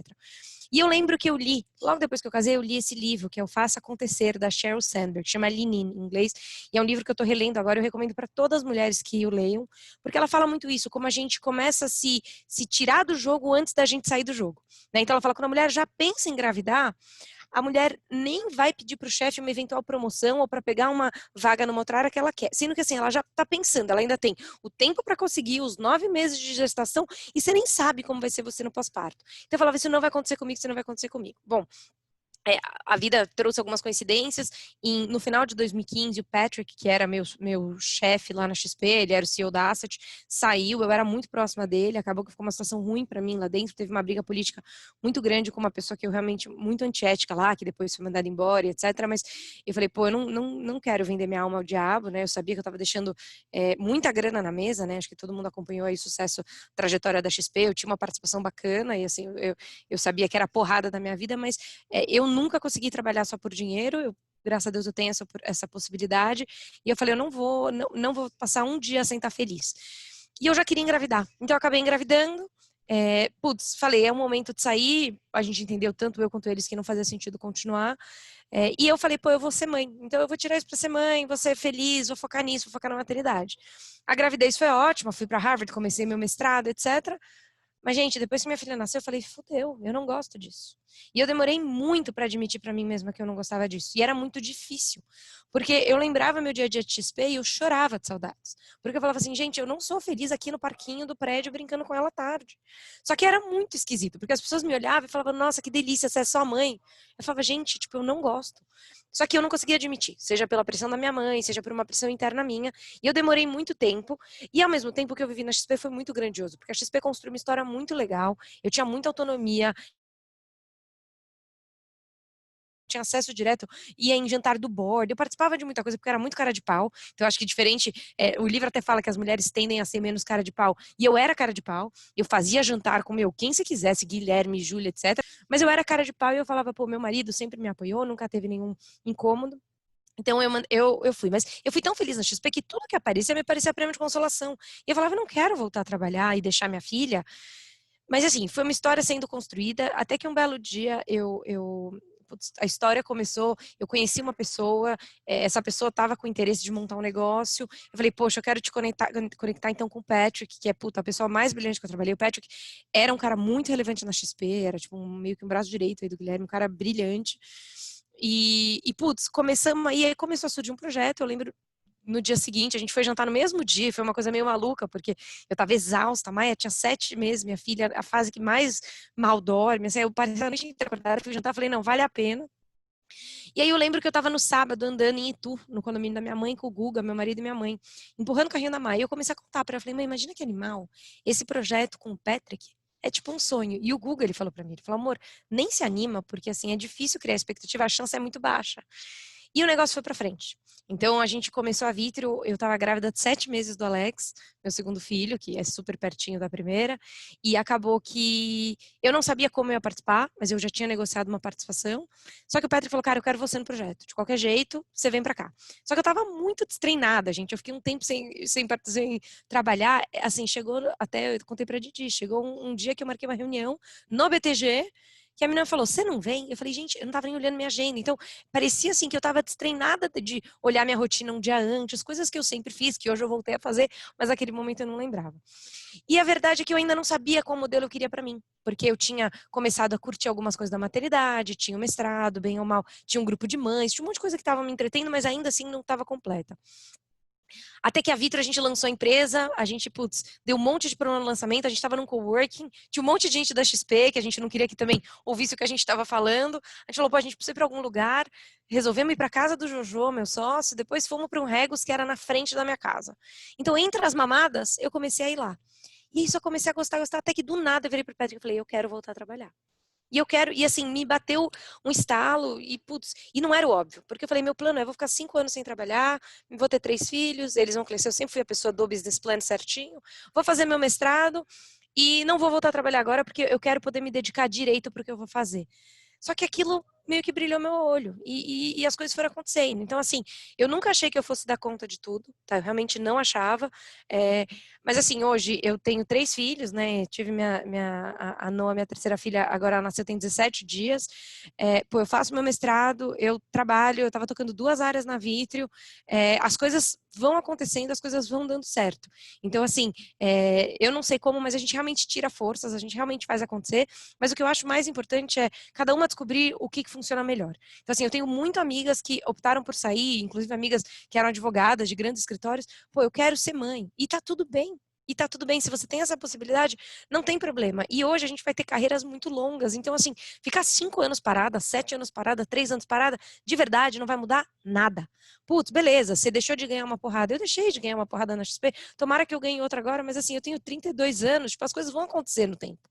Então, assim, eu acho que a mensagem principal que eu daria é cada um tem que descobrir o que é melhor para si. Eu não fui feliz sendo sua mãe, eu tinha muita vergonha de falar isso. Hoje eu bato no peito e falo com propriedade, porque eu vejo que tem muitas mulheres que falam disso e tem isso. Então, eu acho que a minha história de equilíbrio é essa, e eu acho que assim, você vai encontrando o que é importante para você. Eu cheguei num determinado momento que eu falei, para mim é importante buscar meus filhos na escola, todo dia de manhã eu quero vê-los, né? Meu marido que leva para a escola hoje em dia, ele não era um pai que fazia super, ele aos poucos foi fazendo muito, hoje em dia ele faz muita coisa, ele é super presente na vida das crianças, isso realmente me deixa muito tranquila. E eu quero vê-los todo dia antes de dormir. E, gente, assim, eu consegui encontrar esse equilíbrio no trabalho. Todo dia eu buscava as crianças na escola, quando eu tinha escola, né? E todo dia eu voltava para casa para botá-los para dormir. Eles dormiam, eu pegava meu computador e continuava trabalhando. Então, a gente encontra o equilíbrio que funciona pra gente. Claro, precisa ter possibilidade de ter um staff, porque faz diferença, né? Eu tenho babá, tenho folguista, agora tenho motorista, porque acaba que, senão, realmente a gente não dá conta de fazer tudo. Mas foi uma escolha que, para mim, deu certo. Então, assim, acho que cada um tem que ver o que é melhor para si e não tem certo e errado. A gente tem que fazer o que brilha no nosso coração. E vou dizer para vocês, às vezes eu tô aqui em casa e falo, meu Deus do céu, cadê a minha paz? Eu vou pro escritório e falo, graças a Deus, é muito mais calma aqui, é muito mais tranquilo aqui. Então é muito a gente se encontrar e ver o que a gente quer fazer. Mas acho que eu falei bastante. Não, Lê, eu acho que você tocou num ponto, assim, a gente vai abrir, acho que daqui a pouco já para perguntas, né, até para não ultrapassar muito do horário, mas realmente não tem como a gente falar em perspectiva de carreira, né, para a mulher, sem que em algum momento a gente pense, né, e discuta e tente fazer algum tipo de planejamento dentro do que é possível sobre a questão da maternidade, porque ainda é um sonho para muitas mulheres, para outras não, né? Conversei muito isso com a Fê também, que me falou uma frase que ficou na minha cabeça, que os hormônios da gravidez para ela foram empoderadores. Foi o que ela, assim, foi o que ela me contou. E ela, na verdade, se descobriu também uma nova mulher nessa história de maternidade. Fê, se você puder, em 1 minuto, 2 no máximo, resumir. Eu vou contar do porquê do empoderamento do hormônio, porque é o seguinte, eu acho que eu sou a única pessoa, pelo menos que eu conheço do meu círculo de amizade, ou de, enfim, mulheres que eu conheço e tal, que trabalham, não sei o que tem uma carreira. Eu, para quem não sabe, enfim, bom, obviamente não sabe, vou contar. Eu pedi demissão grávida de 8 meses. Eu tava, assim, super bem no pactual, enfim, eu sempre, acho que a Ilana foi contando a história dela, eu me identifiquei com várias passagens. Eu comecei junto com o Patrick na BTGzinha em 2008, era um nicho e Que assim, legal! eu fui, acho que a 23ª pessoa a entrar, super nova e tal. Então, eu tinha um relacionamento tenho um relacionamento muito próximo aos sócios fundadores da BTG, né? Que foram não só chefes, foram mentores, são colegas, são amigos, são pessoas muito queridas que eu carrego para a vida. E, putz, estava muito bem no banco e tal, só que desde 2017 eu estava não estava tão feliz indo trabalhar, comecei a ter aquele mixed feelings com relação à minha carreira, queria fazer uma transição, apareceram algumas oportunidades que me chacoalharam, coisa que nunca tinha acontecido até então.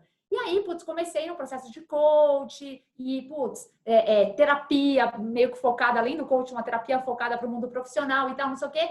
E aí, um super mentor também, acho que posso falar aqui, o Pércio Arida, eu estava numa conversa com ele e ele falou assim, Fernanda, eu acho o seguinte, acho que, segue o seu coração, acho que é isso, não sei o quê, né, tal. Aí ele pegou e falou o seguinte para mim, dia 22 de janeiro do ano passado, só pensa uma coisa, se você quiser engravidar, eu pensaria antes de fazer uma mudança tão significativa assim na sua vida, porque a gravidez traz muitas mudanças. Nasce uma mãe, nasce um filho, nasce uma mãe, é uma vida nova, você vai ter que se adequar, não sei o que lá tal, mas, poxa, então segura um pouco e taca pau aí no seu objetivo. Beleza, dia 22 de janeiro. Dia 25 de janeiro eu descobri que eu estava grávida e, tipo assim, falei, e agora? Mudo de emprego, não mudo? Sigo o meu plano, não sigo? Me bananei. E aí eu tava, tipo, num super projeto na Suíça, viajando pra lá e pra cá, não sei o quê, passei a gravidez inteira, passei, sei lá, os meus 7 meses de gravidez, pegando avião, indo pra lá, voltando, não sei o quê.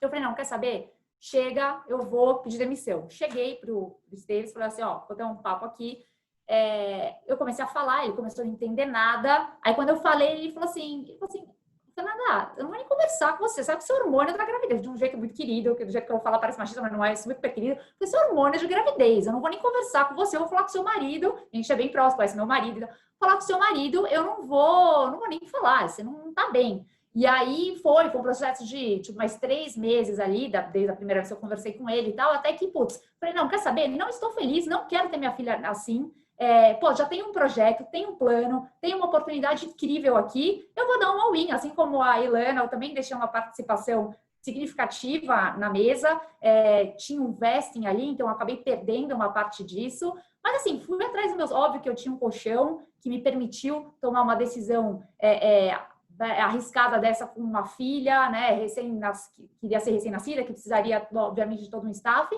Mas assim, eu fui atrás do meu sonho, a gravidez não me limitou. Eu acho que é legal a gente contar essa história, porque quando a gente olha pouca mulher no topo da carreira, a gente sempre fala, gravidez, é difícil conciliar. A real, assim, é que se concilia, né? A gente aprende, a gravidez é um tabu até você ficar grávida e ter um filho. Depois, você vê o seguinte, o mercado, eu não senti uma discriminação por ser grávida. Quando eu lembro que quando eu mandei meu e-mail de saída do BTG, eu não estou brincando, assim, deu 1 minuto e meio, me ligou uma pessoa, já falou assim, você não vai nem sair da Faria Lima, você vem aqui, eu não tô acreditando que você tá saindo do BTG, você vem aqui falar comigo, e tipo assim, bem como essa, outros convites vieram, e assim, grávida de 8 meses e meio, entendeu? Então, assim, por que eu tô contando isso? Não tô falando só por conta da minha experiência, eu tô falando porque não é um tabu, não é um problema. A gravidez assim, óbvio, precisa ser planejada e tal, mas assim, não é isso que limita a mulher. Isso não deveria ser um limitador. E Eu acho que até pode ser um tabu, né, Fê? Assim, eu todas as vezes... As empresas, por exemplo, entrevista... Não, mas tem pessoas. Quando eu fui falar com o Petri, que é uma pessoa super próxima, hoje em dia é meu amigo, que eu tava grávida agora da minha 3ª filha, eu fui cagando de medo.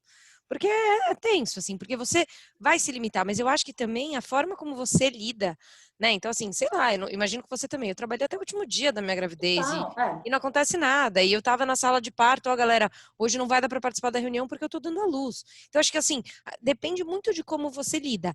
Eu não sei você, mas eu acho que, assim, o pós te limita um pouco, né? Assim, porque... não tem como, né? Você tem mamada, você tem... de estar aqui eu tive puerpério, foram 15 dias enlouquecidos. Os hormônios que me empoderaram na gravidez, no puerpério, eu falei, meu Deus, o que eu fiz da vida? Mas depois passa, e realmente, você se enquadra na amamentação. De fato, os 2 primeiros meses são muito difíceis. São difíceis. Assim, a mulher dá uma desaceleradinha, mas não é que justifica, 4 né? primeiros meses. É isso. Gente, eu acho que vocês trouxeram isso muito bem, né? Pode até ter algum tipo de impacto, mas numa perspectiva da carreira mais no curto prazo. É né? isso. Não tanto no longo. E a Fê também falou outras 2 coisas na nossa conversa que eu achei, assim, que fez muito sentido. Ela hoje em dia, ela é uma pessoa mais eficiente do que ela era antes, né? O que ela fazia em 1h30, hoje em dia você é obrigada a fazer em meia, porque você tem outras coisas da sua vida que você precisa, todos os outros pratos que você ainda precisa equilibrar. E você também trouxe uma questão de tempo de qualidade com o filho. E a pandemia, inclusive, te mostrou, né? Você ficou de home office com a Helena e não necessariamente você ter ficado 24 horas com ela significa que você estava ali doando, né, a sua presença. E hoje em dia é melhor você, às vezes, estar no banco e ter o seu tempo de qualidade com ela, nem que seja 2 horas, né, sei lá, no dia, isso. Né? Daí, conforme o... Quando eu tô com a Helena, eu sou dela, assim. Quando eu consigo ficar com ela final de semana, não sei o que e tal, não sei o que, eu me organizo, faço os meus calls, entrego as minhas demandas, mas assim, eu prefiro ter tempo de qualidade até aquele tempo, tô aqui no BlackBerry, não sei o quê. Às vezes, obviamente, vai rolar. Mas, assim, sem frustrações, imperfeições existem. Nasce também a mãe, também nasce a frustração. Você não vai ser aquela, né, assim, tá presente em todos... Ontem, eu tava falando, acho que antes da gente começar o call aqui, minha filha andou pela primeira vez ontem, eu tava em reunião. Começou a bombar um monte de mensagem no meu telefone, eu virei, porque não queria me desfocar. Quando eu olhei, olhei o vídeo e tal... Assim, em nenhum momento eu senti, ai, meu Deus, eu não estava em casa. Pô, que bom que tem o WhatsApp que alguém filmou e eu consegui ver. Pô, não perdi. E hoje de manhã ela andou pra caramba comigo, foi uma delícia e tal. E tudo super bem. Então, assim, a gente também tem que ter um pouco de flexibilidade no nosso mindset para organizar os pratos e, assim, ter tempo de qualidade com eles e saber equilibrar, saber que nada, né, você não vai conseguir ser 100% talvez em tudo, mas tudo bem, as coisas se encaixam. Né? E acho que você vai ter que saber que cada escolha é uma renúncia, eu acho que tem isso também, então é isso. Você vai abrir mão de ver o primeiro passo da tua filha porque você tá fazendo outra coisa que te faz bem e tá tudo bem, entendeu? Porque eu acho que a gente tem que estar muito tranquilo com a nossa consciência das nossas escolhas, porque é isso.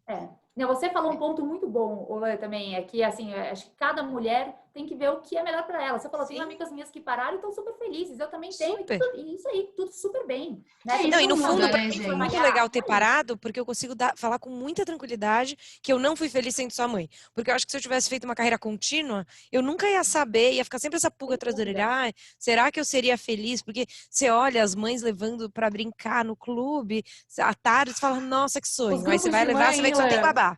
Entendeu? Gente, e não é Os legal. grupos de mãe, as mães Desculpa, todas eu vou ter inteiradas. que... Caramba. Gente, eu ficaria aqui pelo menos mais 1 hora conversando com vocês sobre esse assunto, mas acho que, Helena, você resumiu muito bem, né, no final. Eu acho que a gente vai realmente aprendendo aí com as nossas experiências e também não necessariamente o que a gente acha hoje, o que é certo para a nossa vida, a gente, né, assim, a gente vai mudando muito isso e a gente vai adaptando também conforme o que foi importante naquele momento, né? Isso é realmente muito vivo, é muito dinâmico.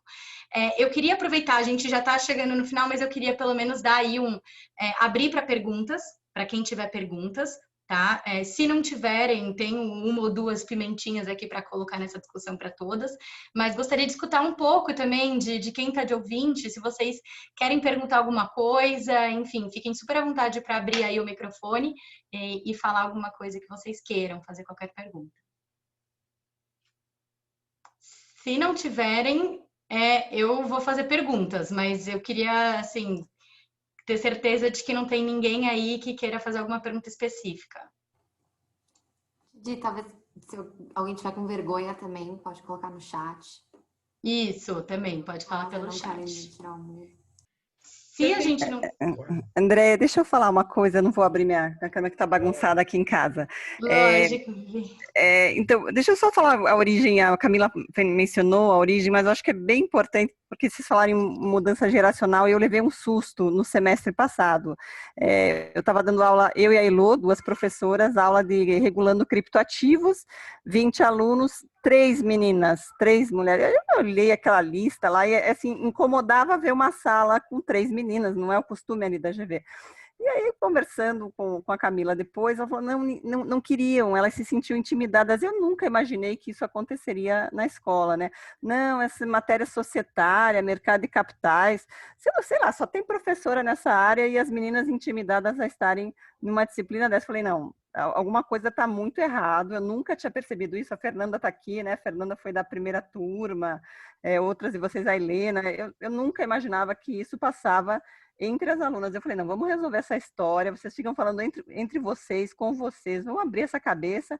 E aí, né, veio essa ideia junto com a Cássia, colocou em pé, falei, fala com gente que está lá na frente, que falem com vocês e que te inspirem. E eu adorei esse evento um pouco por isso, porque, como assim, né? Na própria faculdade, esse medo, eu não entendi, mas assim, enfim, é uma outra geração, e hoje em dia tem uns discursos lá que, enfim, eu também não faço muito parte, mas esse evento eu acho que é para isso, sabe? Contar experiências, alguém se identifica com uma coisa aqui, outra ali, mas nunca ter medo de fazer uma disciplina. Eu falei, gente, e aí eu falando com a Elô, eu falei, o que eu vou falar para elas, né? Eu falei, ó, estuda e pronto, se forma e não tem que ficar com medo. Então, é um pouco isso, né?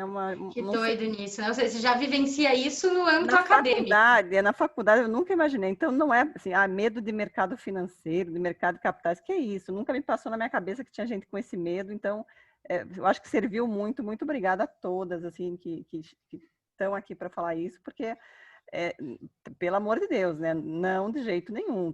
Qualquer uma pode fazer qualquer coisa desde que queira. Então, obrigada por organizar. Obrigada a Cássia, Camila, Maria Fernanda, para colocar isso em pé. E espero que tenham muitos encontros assim para tirar essa coisa, esse ranço. Pelo amor de Deus, já na faculdade isso não vai dar certo, né? Obrigada. Eu que agradeço, Vivi, a sua contribuição, né? Porque é isso, a gente imagina que isso é só na parte, né, profissional ali, na atuação no mercado, pressão do dia a dia, com todas essas questões na cabeça, de liderança, de maternidade, 1000 pratos para equilibrar, mas que doido, você já vê isso de dentro mesmo, né? Antes mesmo da pessoa se formar. Mas, pelo que eu entendi das meninas, que bom que também esse cenário todo, né, está mudando, que a gente tem pessoas aqui para contarem tantas coisas. E assim, gente, se ninguém tiver nenhuma pergunta, eu queria finalizar com 2 aqui para todas vocês. A primeira delas é sobre um pouco da postura da mulher no trabalho, né? Vocês até deram um exemplo ou outro, a Ilana falou até a questão de jantar com o chefe e tal. Vocês, no mercado financeiro, né? Que a gente já imagina aquela cultura ali um pouco mais agressiva, aquela pressão, não que isso também não existe em outros lugares, mas vocês sentiram a necessidade de se masculinizar para vocês serem ouvidas, ou vocês sentiram que vocês tiveram que tomar algum cuidado específico pelo fato de ser mulher, né? Como a Ilana falou, não, eu só vou lá e janto e tomo vinho né? E as pessoas que pensam que elas queiram pensar. Mas e vocês, as outras convidadas, alguém já passou por alguma situação parecida? Não precisa contar, não precisa ser experiência pessoal, mas vocês já tiveram issues com relação a isso? Essa questão também, às vezes, da interrupção da fala, é algo que acontece na prática ou não? Só posso acrescentar rapidinho? Acho que se a gente for fazer essa pergunta, a Bruna tá com a mão levantada, só pra gente fazer uma rodada de perguntas. Desculpa! Acho que você não viu, André. Vamos, Bruna, você... Gente, se alguém quiser só responder essa, a gente passa para da Bruna. Não? Vamos deixar essas experiências. Eu vou falar. Eu vou contar aqui as histórias aqui. Cuidados. Uma coisa que eu sempre... O meu ambiente era realmente... quando eu comecei na BTG, que eu estava falando, né, para a Helena, na onda do pé, nessa turma inicial, acho que no final ali, antes da gente voltar para o pacto, eram mais ou menos uns 100 funcionários. Eu, uma economista, 3 recepcionistas e uma sales. Ponto. O resto era homem.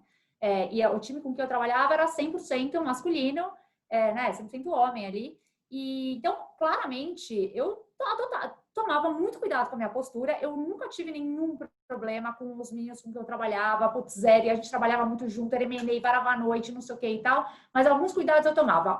Postura, né? Não, assim, não tô dizendo que isso é certo, que é errado, não tô entrando aqui, né? Acho que você colocou muito bem o disclaimer no começo da conversa para ver se, a mulher pode usar o que ela quiser, pode fazer o que ela quiser, deveria poder sim, pode sim, mas eu falo o que eu fazia.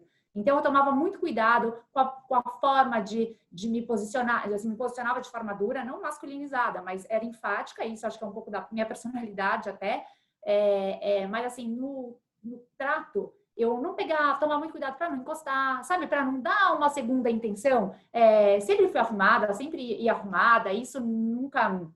mudei esse meu lado, mas obviamente tomava muito cuidado com a minha postura, com as brincadeiras, com o tipo de brincadeira que eu fazia e permitia. Então, assim, às vezes, nunca levei umas brincadeiras tão pesadas, ou quando levava, assim, já era um corte tão extremo. Obviamente já levei algumas brincadeiras pesadas, mas lembrando aqui, mas era uma postura, um corte imediato, entendeu? Para que isso não crescesse e não me intimidasse a participar de determinadas coisas. Outra coisa que eu também percebi, quando você falou do sabotagem, só vou pegar esse gancho aqui, só para a gente não esquecer, que eu acho que isso é importante. A gente fala de sabotagem de mulher no ambiente profissional, mas eu acho que a gente tem uma sabotagem de mulher no ambiente social. Por exemplo, vou dar o meu exemplo aqui. Quando meu marido tem uma vaga aberta, ele vai entrevistar uma mulher, às vezes se eu não pergunto, eu penso, não era bonita? Será que vai ser bonita? Vai trabalhar com meu marido, não sei o que. Penso. E é errado pensar assim. Porque da mesma forma que eu penso assim com relação a uma mulher que quer ocupar um cargo de trabalho, alguém vai pensar assim de mim também.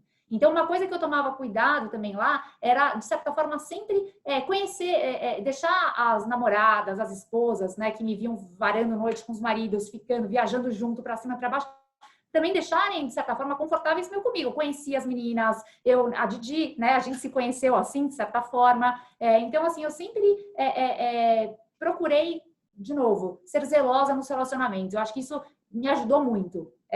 Talvez isso esteja meio demodê hoje em dia, mas para mim funcionou e me ajudou. Então, compartilhando isso com vocês, como foi comigo, tá? Legal, Fê, super obrigada. Obrigada por compartilhar. Bruna, desculpa, você tinha uma pergunta. Não, tudo bem, obrigada. E assim, eu queria tirar um segundinho aqui antes da minha pergunta para realmente agradecer pelas falas, porque eu agora, aproveitando essa facilidade de acesso com eventos online, eu tenho aproveitado para participar de vários. E realmente as coisas que foram ditas aqui foram particularmente especiais, assim, se destacou e pessoalmente eu gostei muito, assim, de encontrar vários exemplos de pessoas nas quais é possível se inspirar. Então, assim, no primeiro lugar, muito obrigada, né, por terem organizado esse evento e por terem participado desse evento. E aí, em relação à minha pergunta, principalmente é um pouquinho mais voltada para aquelas que fizeram a transição do background de direito para trabalhar no mercado financeiro.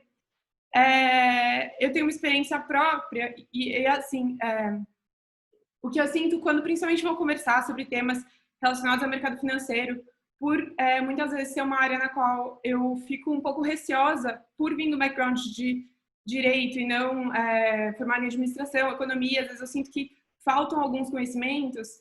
Muitas vezes eu me sinto numa posição assim em que eu não posso cometer erros, principalmente se eu estou falando num ambiente que tem mais homens. Eu sinto como se tudo que eu faço tivesse que estar muito certo. Eu preciso ter um domínio completo do assunto e eu não posso errar, porque várias vezes que eu erro acontece situações em que alguém começa a despejar informação em cima, falar várias jargões e enfim, eu acho que gera muitas vezes, isso acontece com frequência e geram ambientes que é difícil se inserir e participar.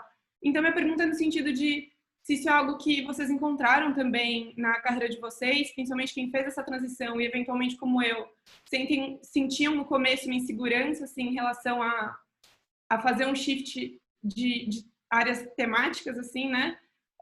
E se sim, como vocês enfrentaram isso, como vocês superaram isso e como tem sido a experiência em relação a isso?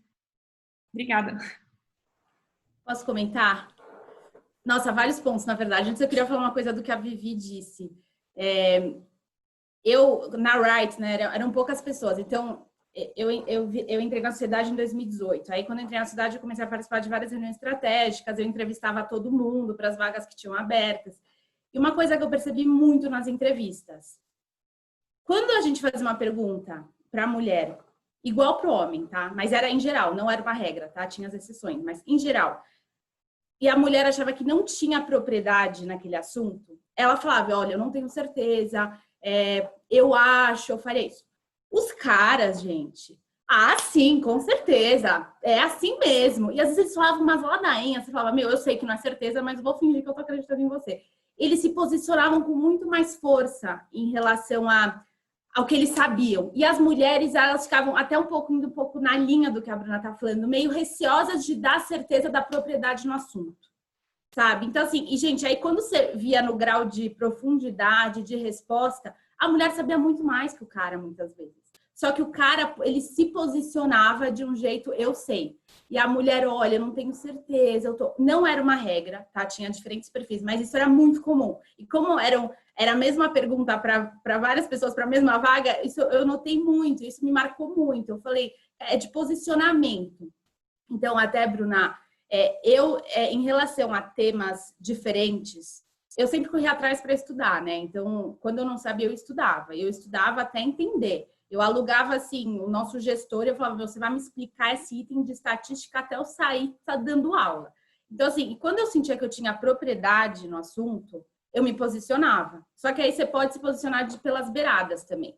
Você pode dar umas dicas mais suaves, do tipo, olha, eu acho que talvez nesse ponto tenha alguma incoerência. Eu acho que é o jeito de se posicionar, entendeu? E aí, quando você tiver certeza, se posiciona. Se fala forte de volta. Eu sempre me posicionei assim, pelo menos. Quando eu não tinha certeza, eu ia pela beirada para questionar. Eu corria atrás da resposta e se eu estava certa, eu falava que eu estava certa. Agora, se eu tinha certeza, eu respondia no mesmo nível. Porque, e isso foi uma coisa que até falando um pouco da pergunta da Gigi, que eu nunca cheguei a enfrentar desafios por ser mulher, né? Então, assim, aquelas piadinhas, preconceitos, nada disso. Mas por ser jovem. Isso mais do que por ser mulher. Então, por exemplo, dar uma opinião sobre um tema, falar, não, mas você não tem tanta experiência nesse assunto.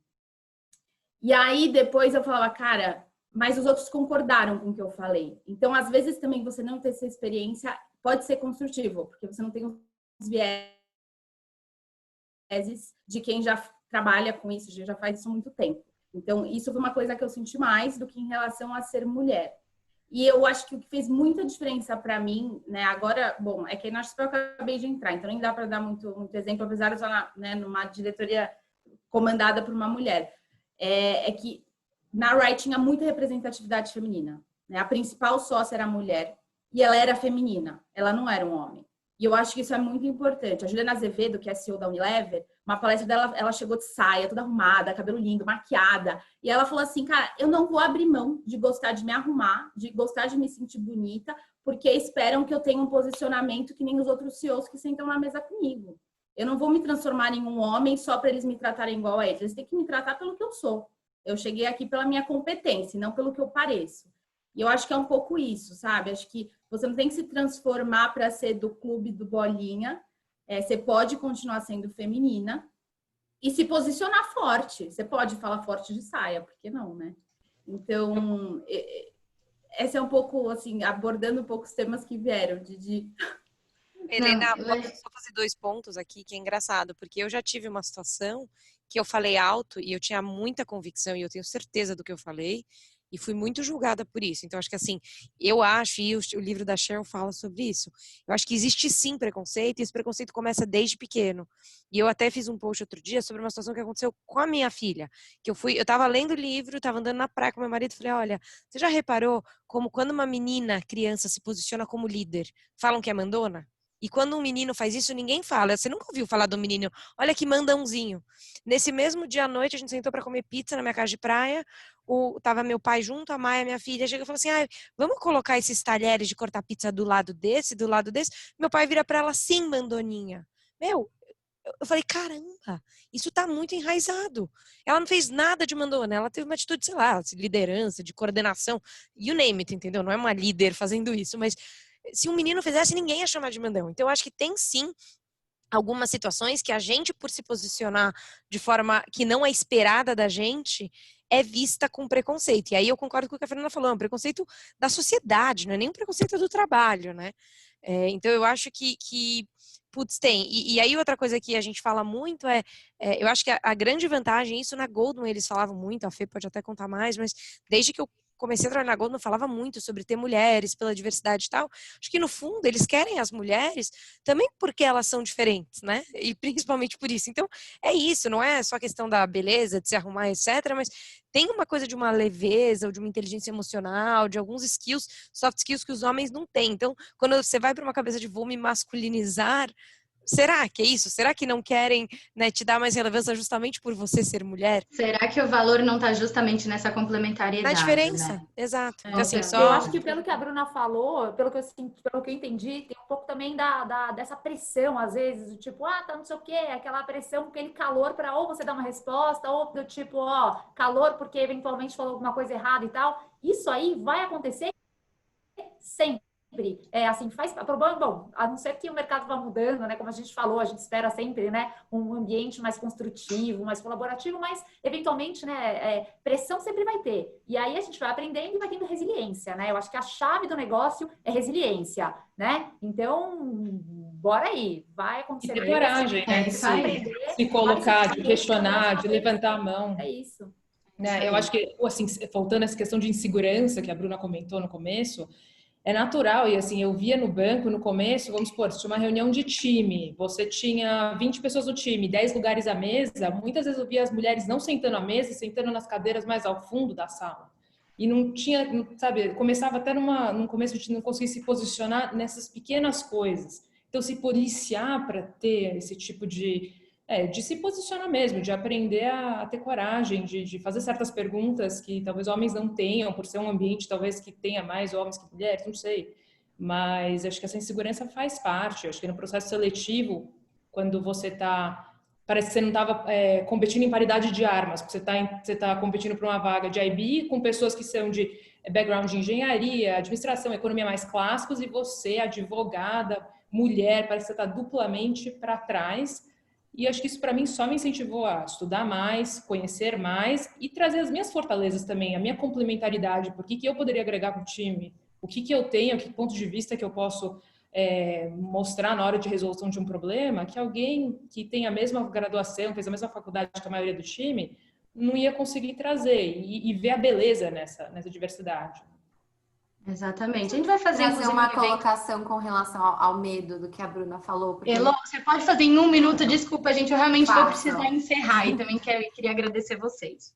Não, em 1 minutinho. Eu acho que até assim, acho que a gente é formada em direito, a gente é treinado a identificar risco. A gente não é treinado a correr risco. E eu acho que quando você vai empreender, principalmente, que foi um pouco por onde eu fui antes de ir para o mercado financeiro, você tem que lutar muito contra isso, e aí você ainda tá enviesado por ser mulher e não ter exemplo, então você fica mais insegura também. Então aí esse medo paralisa a gente, né? E a gente deixa de se colocar com assertividade e com energia. Então, o Léo, meu chefe e mentor, uma coisa que ele falava muito e demorou, assim, anos para criar esse hábito, foi queira errar rápido, assim, você é inteligente, Bruna, você é bem preparada, você vai estudar, você não vai cometer erro grave, fica tranquila, você não vai cometer erro grave. Você precisa querer cometer errinho, dar cara para bater, ter coragem, que nem a Fernanda falou, vai tentando, vai acumula o máximo de erro possível, até uns 40, ele fala, e depois você não pode errar tanto mais. Aí eu falei, tá bom, então eu tô tranquila, tudo bem errar, e aí você toma um pouco mais de coragem para dar cara para bater. Olha, tá vendo, Bruna, quantos conselhos. Gente, eu até vou pedir para vocês, por favor, deixar seus contatos aqui no chat, né, por e-mail, porque, como eu disse, é um assunto que dá pra gente fazer pelo menos mais uns 5 eventos desses. Inclusive, a ideia é essa, talvez mudar o foco, não falar tanto em mercado financeiro, falar em outros mercados, mas eu espero muito que a gente esteja aqui inaugurando, né, um evento que tem aí sempre esse tema da mulher aí como pano de fundo e que a gente traga aí outros contextos. Eu estou impressionada, a gente está aqui falando online há quase 2 horas, a gente conseguiu manter uma audiência assim super alta, né? E mais do que isso, né? Eu queria agradecer a vocês até pela confiança nas trocas, né? Das experiências profissionais, pessoais, né? Eu senti que mesmo a gente estando aqui online, a gente conseguiu criar um espaço seguro. E isso só foi possível realmente pelo que vocês trouxeram. Então, nossa, super obrigada. Estou muito feliz, muito mesmo com esse evento. Espero que todo mundo todas as pessoas que participaram também tenham gostado. E vamos tentar, com certeza, fazer mais, né? Esse é só o primeiro aí de muitos dessa sequência do tema de liderança feminina, tá bom? Super obrigada pela participação de todos, de todas e todos. Foi um prazer enorme estar aqui com vocês.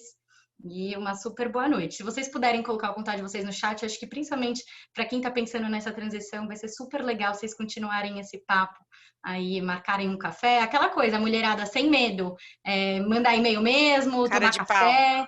Cara de pau, é isso aí. A cultura americana, a gente faz isso com uma facilidade muito maior, a gente precisa aprender com eles também. Ainda mais estando entre mulheres, eu espero que seja uma zona de conforto ainda maior para vocês fazerem isso, se for do interesse de vocês, tá bom?